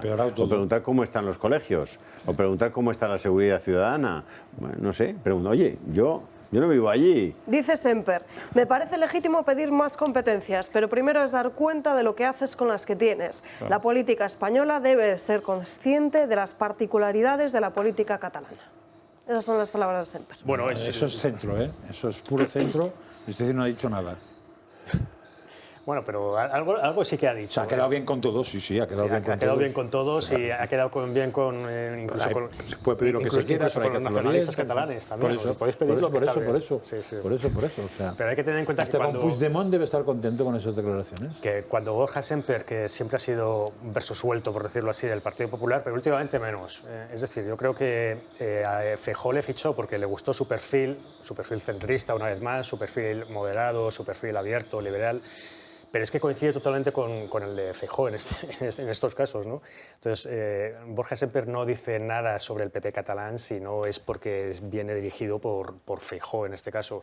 Entonces, es verdad que el PP tiene un problema en Cataluña muy gordo, porque ha estado a punto de desaparecer. En las últimas elecciones se lo comió Vox por la derecha, sacó un resultado bastante pequeño. Y tiene un problema serio y que intenta levantar cabeza, es decir, va a ser muy difícil que pueda llegar a tener una mayoría amplia como espera Feijóo si en Cataluña sigue por los suelos, sigue sin levantar nada, igual que en el País Vasco, ¿no? Entonces están intentando buscar un PP más catalanista, por decirlo así, haciendo guiños pues a esos mensajes que pueden entenderse como más... O sea, un poco como de la época de Josep Piqué. Sí, pero incluso guiños al nacionalismo moderado, la antigua Unión Democrática, son unos guiños que están haciendo ahí intentando pues arrimarse más al terreno y a lo que ellos creen que es el sentir catalán. Y del PP a nivel nacional hablamos del PP de la Comunidad de Madrid. Isabel Díaz Ayuso ha concedido una entrevista a OK Diario. Le han preguntado por la relación que mantiene actualmente con la dirigente de Vox en la Asamblea, con Rocío Monasterio. Dice que la deriva que ha tomado la líder de Vox no la representa en absoluto y que espera que después del 28 de mayo no tenga que pactar con ella. Tumbar los presupuestos de la Comunidad de Madrid, dejar a Madrid en un momento tan difícil, con el hostigamiento constante de Moncloa y del gobierno, de todo un gobierno contra la prosperidad de Madrid y los intereses de los madrileños, y quitarles esos presupuestos, una ley de economía circular, una agencia de ciberseguridad, los desarrollos urbanísticos que nos hacen falta para poder poner fin al incremento del precio de la vivienda en Madrid, que es un problema evidente. Yo creo que ya a partir de ahí esa deriva a mí no me representa. Yo creo que está todo hablado. El día 29 de mayo se puede ver en la tesitura de tener que pactar con ella, con la señora Monasterio. ¿Cómo ve esa eventualidad? Bueno, que ojalá no sea así. Ojalá no sea así, ojalá no pactar con Vox después del 28 de mayo. No sé si crees, Juan Antonio, que Díaz Ayuso se equivoca con esta postura. No, ojalá no sea así, pues ojalá sea así. Ojalá siempre no pueda llegar, digamos, el socialcomunismo y perder la libertad. O sea, yo creo que si tienes un objetivo final que es la libertad, y tan claramente, o libertad o comunismo, y tal, libertad, bueno, pues únete a los que van a luchar contigo. Podrás estar en tácticas, el problema es que estos son tácticas electorales, ¿no? Y que unos y otros están planteando ahí sus tácticas para conseguir más votos y ya te empiezas a poder creer cada vez menos. Entonces, lo que pase después de las elecciones, todo eso, yo creo que volverá un poco a la normalidad. Yo creo que es un falso enfrentamiento, me da la sensación, táctico, y que servirá para que unos y otros ganen más o menos votos, pero no me lo creo.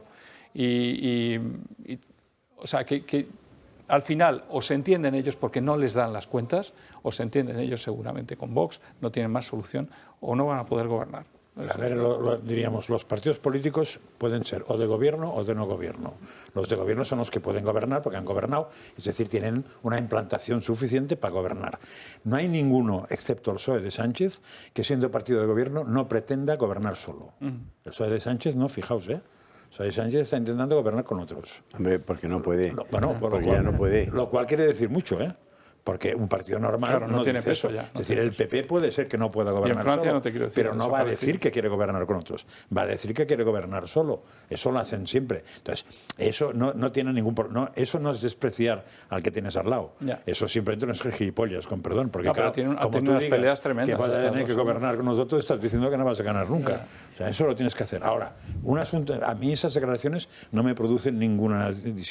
Me producen problemas cuando veo a Cuca Gamarra que dice prefiero al PSOE que a Vox. Eso sí que me produce, eso ya me produce un problema, porque eso no es quiero gobernar solo, Eso es quiero a estos y no a estos otros. Y ahí ya tenemos un problema. El día que Díaz Ayuso diga eso, tendremos el mismo problema. Que por cierto aquí lo replicó el exministro con toda paz cuando le echamos en cara ese comentario, ¿no?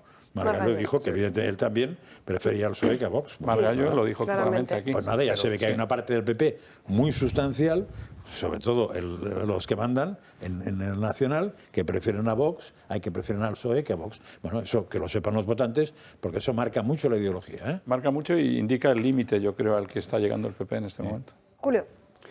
Hombre, yo creo que el que quiera que un PP libre de las ataduras de un partido que le sugiera quitar las leyes trans, que le sugiera una antropología diferente, penalizar el aborto de manera que las mujeres puedan estar al menos informadas suficientemente y respetadas y protegidas para que los bebés puedan nacer. El que quiera que digamos, el PP de Ayuso se parezca más a aquel PP que presentó los recursos de inconstitucionalidad a la ley del aborto, a la ley de memoria histórica, a la ley de matrimonios homosexuales. El que quiera ese PP pues debe votar a Vox para que pueda condicionar que el PP no se vaya más cerca de, que es lo que parece que quieren algunos, del PSOE, como dice Cuca Gamarra, que de Vox. Es decir, la existencia de Vox es la garantía de que no nos va a volver a pasar lo de Mariano Rajoy. Es la única garantía posible y por eso tiene un espacio Vox, si no, no lo tendría, probablemente. Claro. Pero, por eso nace. A ver, yo estoy de acuerdo en que son tácticas electorales, estamos a un mes y pico de las elecciones y incluso estoy de acuerdo en que es un falso enfrentamiento de Ayuso con Monasterio. Más que nada pues porque las encuestas indican que es posible que haya mayoría absoluta en la Comunidad de Madrid. Entonces, claro, Ayuso pues efectivamente pues no va a empezar a hablar de pactos con nadie, pero vamos, ni con Vox ni con nadie, y lo que quiere es quedarse con el máximo voto útil que venga de todas partes. Andalucía. Pero este discurso, por ejemplo, de Ayuso contrasta muchísimo, por ejemplo, con el que tiene el PP en Castilla-La Mancha. El PP de Castilla-La Mancha firmaría ahora mismo un pacto de coalición con Vox a partir de mayo, o en Aragón. En Aragón igual, no tienen ningún problema O en Valencia. o en Galicia. Bueno, sí. Valencia. En Valencia, exacto, sí. En Valencia lo mismo. Es decir, es que depende, pero desde luego donde haga falta, donde lo vaya a necesitar el Partido Popular y donde el cambio dependa de los votos y del acuerdo con Vox, el acuerdo va a existir. Sí, pero pero hay un precedente que es una mala experiencia, supongo para Vox, que es Castilla y León. O sea, si el acuerdo con el PP consiste en que lo que has acordado, cuando lo intentas echar para adelante, te ponen a cara de un burro y no te lo dejan hacer. Eso ya son capítulos igual los acuerdos, posteriores. pero serán muy importantes. Sí, son capítulos porque, posteriores. ahí se producirá una tensión muy peculiar, que es decir, pero ¿cómo por culpa de 4 cosas no dejaréis que gobierne la izquierda? Y los otros dirán, es que no son 4 cosas, es que son claves. Y ahí tenemos un problema muy importante. Yo creo que Vox no puede quejarse precisamente de lo que ocurrió en Castilla y León porque lo consiguió todo, lo que quiso. Es decir, ya se ve. Bueno, lo consiguió todo. Luego, la gestión ya que haya hecho posteriormente para conseguir sus objetivos, pues eso pues habrá que ver por qué no lo han conseguido también los de Vox, pero es que lo consiguieron todo. O sea, todo lo que exigieron y pusieron sobre la mesa después de las elecciones en Castilla y León, lo consiguieron. Es decir, Mañueco no negoció nada porque no pudo negociar nada. Es decir, les dijo sí a todo. Entonces, bueno, pues yo creo que Vox no salió mal parado ahí. Luego que a partir de ahí, que la gestión, que cómo gestionar esa victoria, esa coalición, pues no les esté saliendo del todo bien, eso ya tendrán que explicarlo ellos porque no están consiguiendo sus objetivos. Lo que no creo es que se pueda llegar a nada y que el PP piense en llegar a algo sin entrar en la ideología. O sea, yo creo que esta búsqueda de ir hacia así somos y vamos a llevar la gestión, pero no vamos a entrar en temas ideológicos. Sí, por eso hay muchos dirigentes que están reclamando una convención donde fijar pero no la quieren, posturas. parece ser que no quieren, y que Feijóo no quiere. La política es la definición, y lo mejor es la indefinición. Pero si tú no te defines, como estas campañas que va a haber de aquí a diciembre van a ser ideológicas básicamente, y el PSOE y los comunistas lo van a hacer muy bien en el sentido ideológico, es lo que saben mover. Como no esté preparadito el PP, porque Vox sé que lo está, pero como no esté preparadito el PP a dar la batalla ideológica, va a perder Vox y PP votos. No le interesa mismo porque quiere ser un partido que englobe absolutamente todo. Pero eso le puede hacer precisamente hundirse. Ahí la ideología es que esa es la teoría. Encaja muy mal la ideología. Entonces, por eso los congresos que ha habido... Me refiero a ideología a definirte en las cosas, a definirte. Teniendo a Vox, el PP le hace falta... que le definan o que se defina. Le hace menos falta definirse. El último debate que ha habido... Porque ya tienes otros. El problema no tenía cuando Rajoy, que se definió, y no había nadie más. Al no tener el otro, pudo hacer eso. Pero ahora mismo tú puedes no definirte en casi nada, porque ya se definen los votos que quieran definición se tienen que ir a Vox. Y se habrá acabado eso de votar al PP con la nariz tapada. Eso es un traspaso. Pero, ¿qué pretende el PP? Pues ampliar lo máximo lo que decía Mariano y lo que yo os decía antes, que es que no haya mucho, que no dé mucho miedo. Claro, pero es un traspase de votos. Porque la abstención es lo que le va a jugar una mala pasada al PSOE. Es traspase de votos hacia Vox. Una serie de votos que llevan genéticos casi, que es el ADN. Entonces, lo único que hacen es abstenerse si ven que está muy mal, pero irse al contrario, no se define. Porque ahí hay una especie de buenos y malos. No hay nada peor que inhibirse. En la política española, que eso es un desastre. Julio, antes de despedirnos, que no es que te queramos echar, pero sé que te tienes que ir un poquito antes hoy, si nos haces un repaso de lo que estás contando en Telegram, para que todo aquel que no lo haya hecho se dé de alta cuanto antes. Ahora mismo. Además, hombre, estamos tratando de tener a nuestros telegrameros bien informados. Esta semana se celebra el Congreso Extraordinario del Opus Dei. ¿Por qué celebran un Congreso Extraordinario? Porque hay un motu propio del Papa Francisco que modifica sustancialmente la relación de la obra con los estamentos del Vaticano, ¿vale? Con la curia romana. Y de hecho el Opus Dei pasa a depender de lo que es la congregación del clero. Eso es un cambio. Un cambio fundamental, y además, en virtud de ese cambio, el prelado del Opus Dei, que era nombrado obispo, lo fue por Juan Pablo II, que fue quien modificó toda la legislación, el prelado del Opus Dei ya no podrá ser nombrado obispo. No podrá, es el único sacerdote del mundo que no puede ser nombrado obispo por la prescripción del motu propio del Papa Francisco.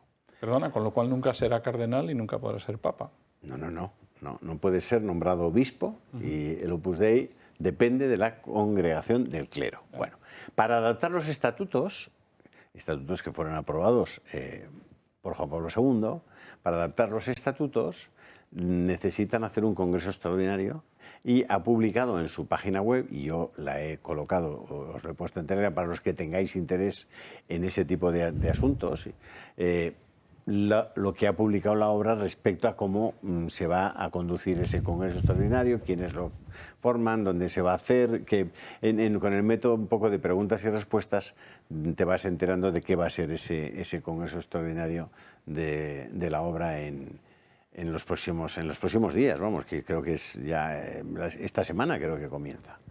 Bueno, si os interesa, yo creo que es interesante ver, ¿no? Y ahí tenéis un poco las preguntas y respuestas. Hay una efectivamente que va sobre por qué el Papa ha decidido que el prelado del Opus Dei no pueda ser obispo, y la respuesta que da el propio Opus Dei pues es muy interesante. Os la he rescatado ahí incluso también para que podáis acceder directamente a ese asunto, ¿no? Son temas de los que no se habla habitualmente y no encontráis en las tertulias habituales, pero que hay mucha gente que le puede interesar ese asunto, ¿no?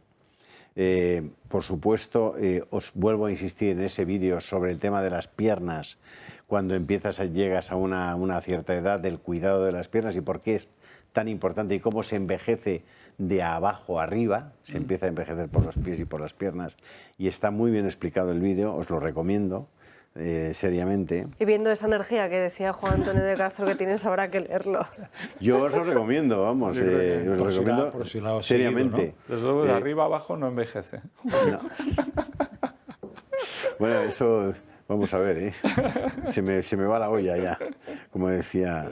Bueno, luego tenéis un dato en el correo de Bilbao que dice que la importación de gas ruso se ha disparado un 171% con Bilbao como el principal puerto de acceso. Entonces, alguien me lo tendrá que explicar, chico. O sea, si hay sanciones al gas ruso y nosotros ahora compramos un 171% más de lo que comprábamos... Sí, pero les damos Leopa. ¿Sabes qué explicación del gobierno? Claro. ¿Cuál es la explicación? Una alucinante, que eso eran contratos con empresas españolas que venían de antes. ¿De antes? O sea, quiere decir que antes de que pasara todo, las empresas españolas ya sabían que con Argelia íbamos a meter la gamba, y todo esto, con lo cual tenían contratos a largo plazo cambiando Argelia por Rusia. Qué barbaridad. Digo yo, porque es la explicación. Bueno, luego tenéis un vídeo de 1 hora sobre el cambio climático, doblado al español, ese es muy interesante. Que es buenísimo.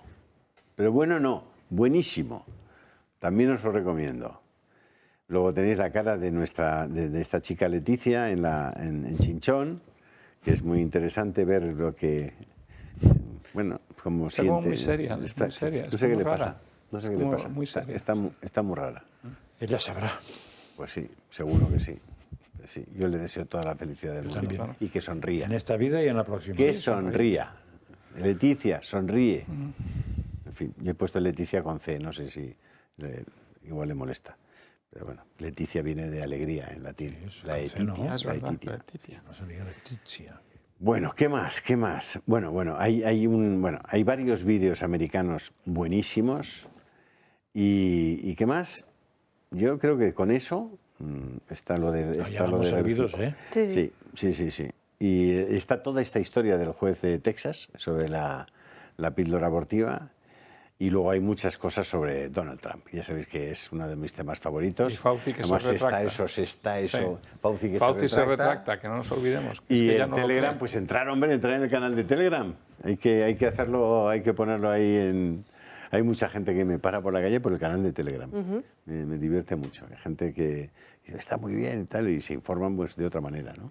Pues estos 3 minutos que tenemos ahora de publicidad, aprovechen ustedes para echar un vistazo al Telegram de Julio y seguirle si todavía no lo han hecho. Julio Ariza, El Toro. Pausa para la publicidad y enseguida estamos de vuelta con la recta final en la que tenemos que hablar de muchos asuntos y además todavía tenemos pendientes a Ana Gullo y sus crónicas de manicomio. Seguimos en Dando Caña, menos de 20 minutos. Y atentos si duermes poco y mal, porque cada vez son más los estudios médicos que relacionan esa falta de sueño con las enfermedades cardiovasculares. Si es inferior a 5 horas de media, se asocia con tasas considerablemente más altas de infarto de miocardio, siendo un factor de riesgo como la hipertensión o el colesterol. La Asociación Americana del Corazón, de hecho, ha incluido tener un sueño reparador en su lista de 8 cuestiones esenciales para cuidar la salud cardiovascular cardiovascular junto a la dieta, la actividad física o no fumar, entre otros. Pero no siempre la prevención es suficiente. Las enfermedades cardiovasculares son la principal causa de muerte en el mundo. Adolfo Albistur, que es promotor del proyecto Protege tu Vida. Muy buenas tardes. Muy buenas tardes, Alba. Gracias. Bueno, en España se producen 30.000 muertes súbitas al año, la mayoría además en el hogar, 8 de cada 10. ¿Por qué es tan importante entonces tener un desfibrilador como el que tienes ahí tan cerca? Pues mira, pues porque realmente el problema es el tiempo, ¿no? Una vez que tú tienes ese infarto agudo de miocardio que conlleva a una parada cardíaca, en el proceso de fibrilación, que es un proceso en el cual ya el corazón no está latiendo, es un proceso donde el cerebro sufre muchísimo ya que no hay oxigenación. Un cerebro a los 5 minutos empieza a estar dañado y a los 10 minutos está totalmente muerto. Por eso, si nosotros actuamos a tiempo en nuestro propio domicilio, cuando ocurre, que como bien has dicho, Alba, son 8 de cada 10 casos, cuando lleguen los servicios de emergencia pueden actuar y salvar a la persona. De otra forma es prácticamente imposible. De hecho, el 95% de los casos, cuando llegan, ya no pueden hacer nada. No por el corazón, que el corazón es que los pueden sacar hasta con 50 minutos. El problema está en el cerebro, que ahí ya, si está muerto, no se puede hacer nada. Por eso, usando el desfibrilador, vamos a conseguir que haya una actuación rápida, una actuación que ese corazón de nuevo vuelva a fluir, vuelva a haber oxigenación en el cerebro y que la persona se salve. ¿Dónde podemos adquirirlo y con qué ventajas? Pues mira, tenemos un teléfono que tenéis en pantalla y además por ser televidentes de Dando Caña y del Toro Televisión vais a tener dos ventajas. Por un lado os vamos a dar un 30% de descuento en la compra y os vamos a regalar un antiasfixias, ¿no? Ante un atragantamiento para que actúe rápidamente. Eso simplemente llamando a un teléfono, pero lo más importante es que os informéis, porque ya si sabemos que existe algo que nos puede salvar, son 100 muertes diarias. Hoy hemos tenido el caso de Sánchez Dragó, ¿no? Por ejemplo, una parada cardíaca en su casa. Bueno, pues son 100 muertes diarias. Llamemos a este teléfono, salvémonos, salvemos a nuestra gente que esté con nosotros, compañeros de trabajo, simplemente, pues bueno, es un teléfono gratuito, 900-730-061, estamos esperando vuestras llamadas para informaros. Pues hay que tenerlo siempre cerca de uno, en casa, en la comunidad de vecinos o en el centro de trabajo, porque te salva la vida. Adolfo, muchísimas gracias. Gracias, Alba, un placer. Seguimos muy pendientes del caso Mediador. Últimamente no tenemos muchas más novedades que se publiquen en los diferentes medios de comunicación. Sí sabemos que la juez ha declarado el próximo 13 de abril a varios testigos de este caso. También hemos conocido esta mañana cómo el ministro de Interior, Fernando Grande Marlaska, quiso ascender a este general retirado que está ahora mismo encarcelado. Gabriel Serrano. El ministro de Interior, Fernando Grande Marlaska, sigue dando de qué hablar. Planeó ascender al general implicado en el caso del Tito Berni a la cúpula de la Guardia Civil. Hablamos de Espinosa Navas, acusado de cohecho y organización criminal en el marco del caso Mediador. Es el único de los 13 detenidos de la trama de corrupción que salpica al PSOE que está en prisión preventiva. Marlaska barajaba como primera opción a Espinosa Navas para sustituir al teniente general Fernando Santa Fe. No se encontraba en España en ese momento, por lo que Interior se decantó finalmente por otro general, Félix Jesús Blázquez. El ministro, aunque lo niegue, parece tener un problema con los mandatarios de la Benemérita. Quiere controlar todos sus movimientos y los datos que manejan. Comenzó con la destitución del general Pérez de los Cobos debido al informe que estaban preparando sobre el 8M previo al comienzo de la pandemia. El gobierno quería controlar la información. Existía una cercanía entre el general implicado en el caso Mediador y el Ministerio del Interior. De hecho, se están investigando contratos adjudicados por una fundación del gobierno que gestionaba Espinosa Navas. Marlaska y el ejecutivo de Sánchez Alba siguen mirando hacia otro lado como nada fuese con ellos.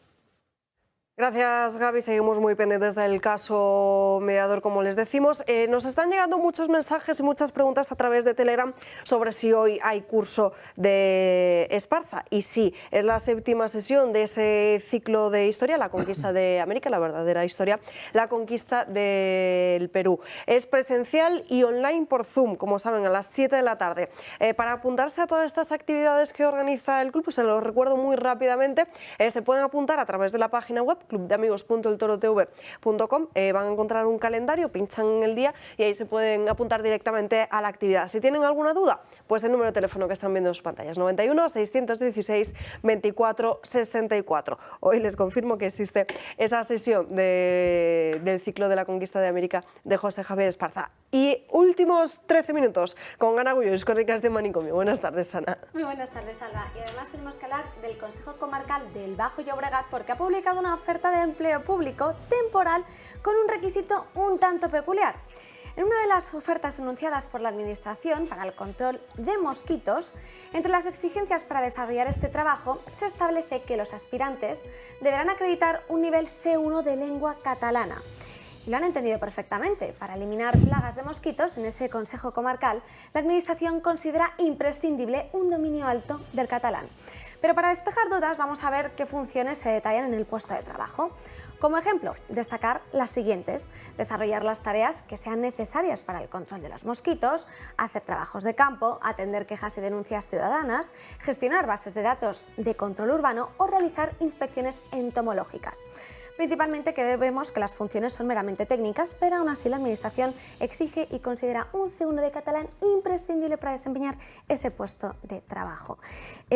Cuando yo digo yo no entiendo nada, es que a lo mejor tiene algo más este trabajo temporal de jornada completa para eliminar plagas de mosquitos, pero no. Aquí también la oferta pública dentro de la Administración catalana se ve que es necesario también ese C1 de catalán, pero no el C1 de español. Ya, el otro día decíamos que las plantas se comunicaban, ¿no? Que Sí. sin hacer ruido y que hay unas frecuencias que no captamos.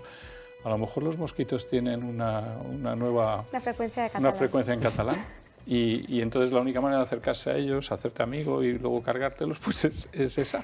Sí. Es que si no, no me cabe, es que no se entiende. El problema es que el C1 es el nivel alto, ¿eh? Sí, sí, sí, O sea, que es no el que se exige Es después. el nivel de sí. profesor Sí. de catalán, no es un nivel que se saque normalmente un señor. O sea, eso no tiene que ver con hablar catalán, no tiene nada que ver. Tiene que ver con seleccionar otro tipo de personajes. Pero todo esto afecta a la unidad del Estado, ¿no? A lo que es la unidad económica. Y a la que no- inteligencia y a la humana. inteligencia humana, pero y sobre todo y el poder, si estás en Huelva, poder ir a trabajar Claro. también de estos temas de mosquitos en Cataluña. Quiere decir que estamos rompiendo totalmente el movimiento a través del Estado, la libertad de unidad de trabajo, mercado. todo.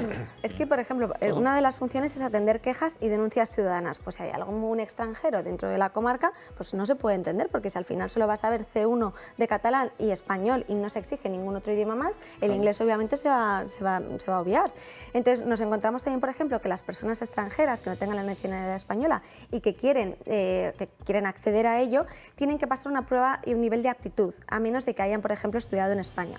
Pero aquellos, por ejemplo, que no tengan ese nivel de C1 deben examinarse también. Estoy hablando ya de todos, o sea, cualquiera catalán o español, que bueno, es lo mismo, ¿no? Pero bueno, cualquiera que quiera acceder y no lo tenga deberá examinarse para pasarlo. Pero cada vez se están convirtiendo cada vez en una comunidad más cerrada, más ensimismada, más mirándose el ombligo. Y, en fin, están como para reírse de los demás, ¿sabes? Que abríamos el programa antes con lo de TV3, están pues como para hacer burlas y reírse y hacer humor con otras comunidades. Es decir, a mí me parece... Es verdad que la Constitución reconoce que tienen una lengua cooficial, el catalán, ¿no? En Cataluña, como el gallego en Galicia o como el vasco en el País Vasco. Es decir, el reconocimiento constitucional está, pero eso es una cosa y otra cosa es que para trabajar para las plagas de los mosquitos haya que tener un nivel alto de catalán.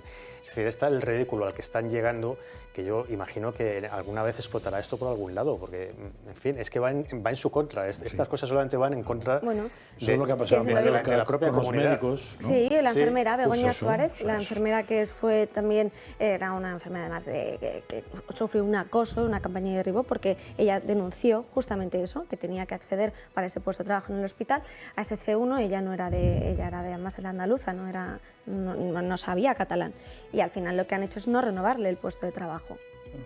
La idea de la cooficialidad era en realidad que el catalán, por ejemplo, sea un plus, sea algo que te da más puntos para ese puesto, o incluso simplemente como algo que añades.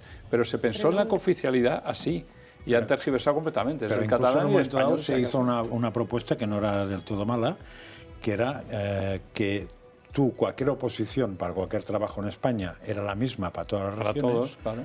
Con lo cual no puntuaba nada el hecho de conocer idiomas, pero si querías ir a trabajar a un sitio, tú ya tenías la oposición ganada y tenías que hacer un curso de adaptación para poder entender y hablar. en ese sitio. Eso es una cosa distinta. O sea, estarías habilitado para ese trabajo por el hecho de haber ganado la oposición, aunque seas de Cuenca, y después si quieres ir a País Vasco y resulta que hay que hablar vasco, ya sabes que te toca pasar 4 o 5 meses o 6 para hacer un curso tal. Pero eso no es lo que se hizo. Lo que se hizo es la condición previa y además todavía peor, que es la condición de que tiene más mérito para ser bombero, y no sé si es verdad, pero me parece que sí, el tener el C1 de catalán que el saber otro tipo de cosas. O para ser médico, para conseguir una plaza, te vale más tener eso que tener un doctorado. Claro, pero cosas de este tipo que... Pero eso va, lo que decía Mariano, van en contra de la propia... Porque lo endémico acaba siempre, con consanguinidad, acaba fatal. Y así tenemos las casas reales en Europa, ¿no? Pues es que da igual, o sea, da igual el asunto del que se trate. Puede ser los mosquitos, puede ser los bomberos, puede ser la sanidad. Es decir, aquí lo que les importa es el catalán.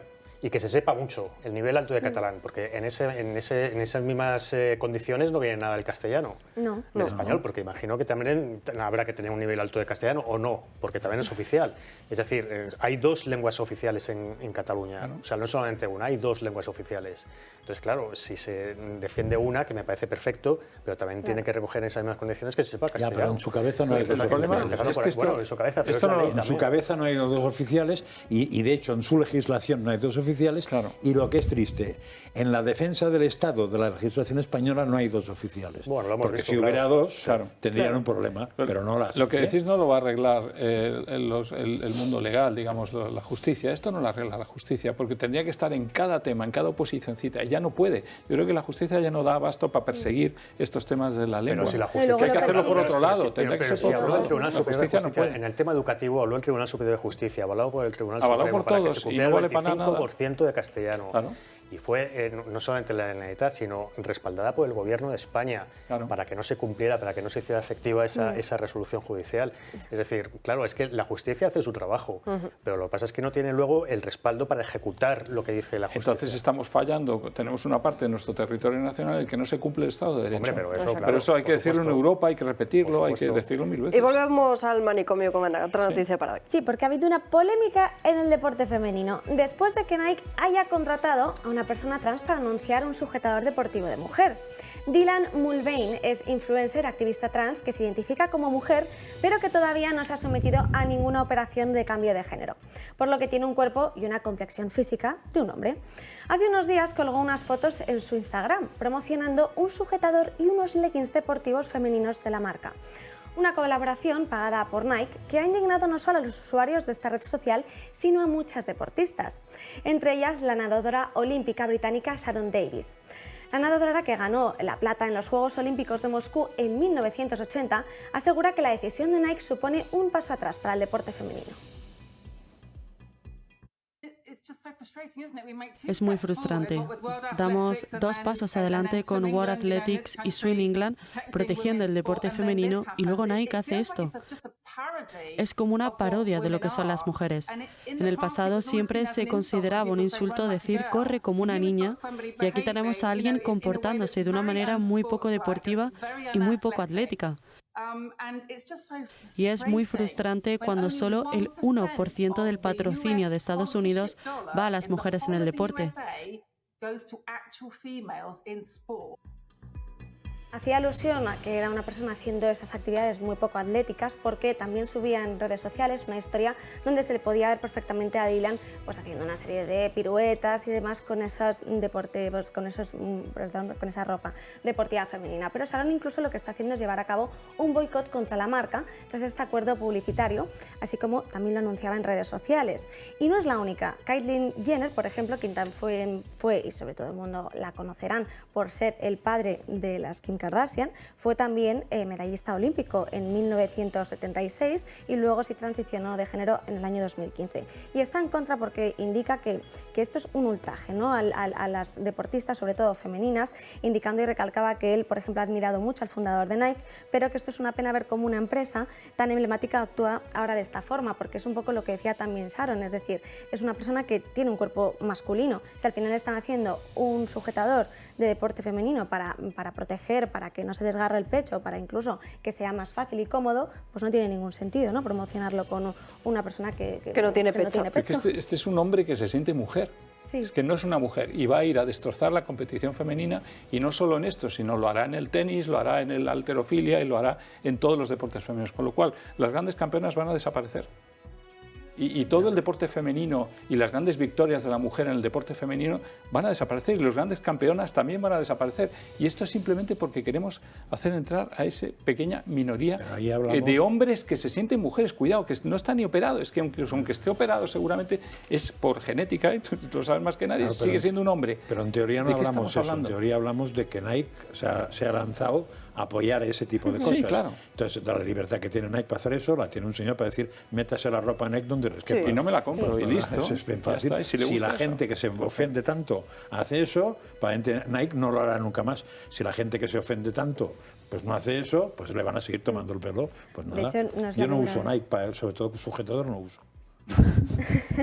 No es la primera vez que Nike apoya, por ejemplo, a deportistas trans, lo hizo también en el año 2021.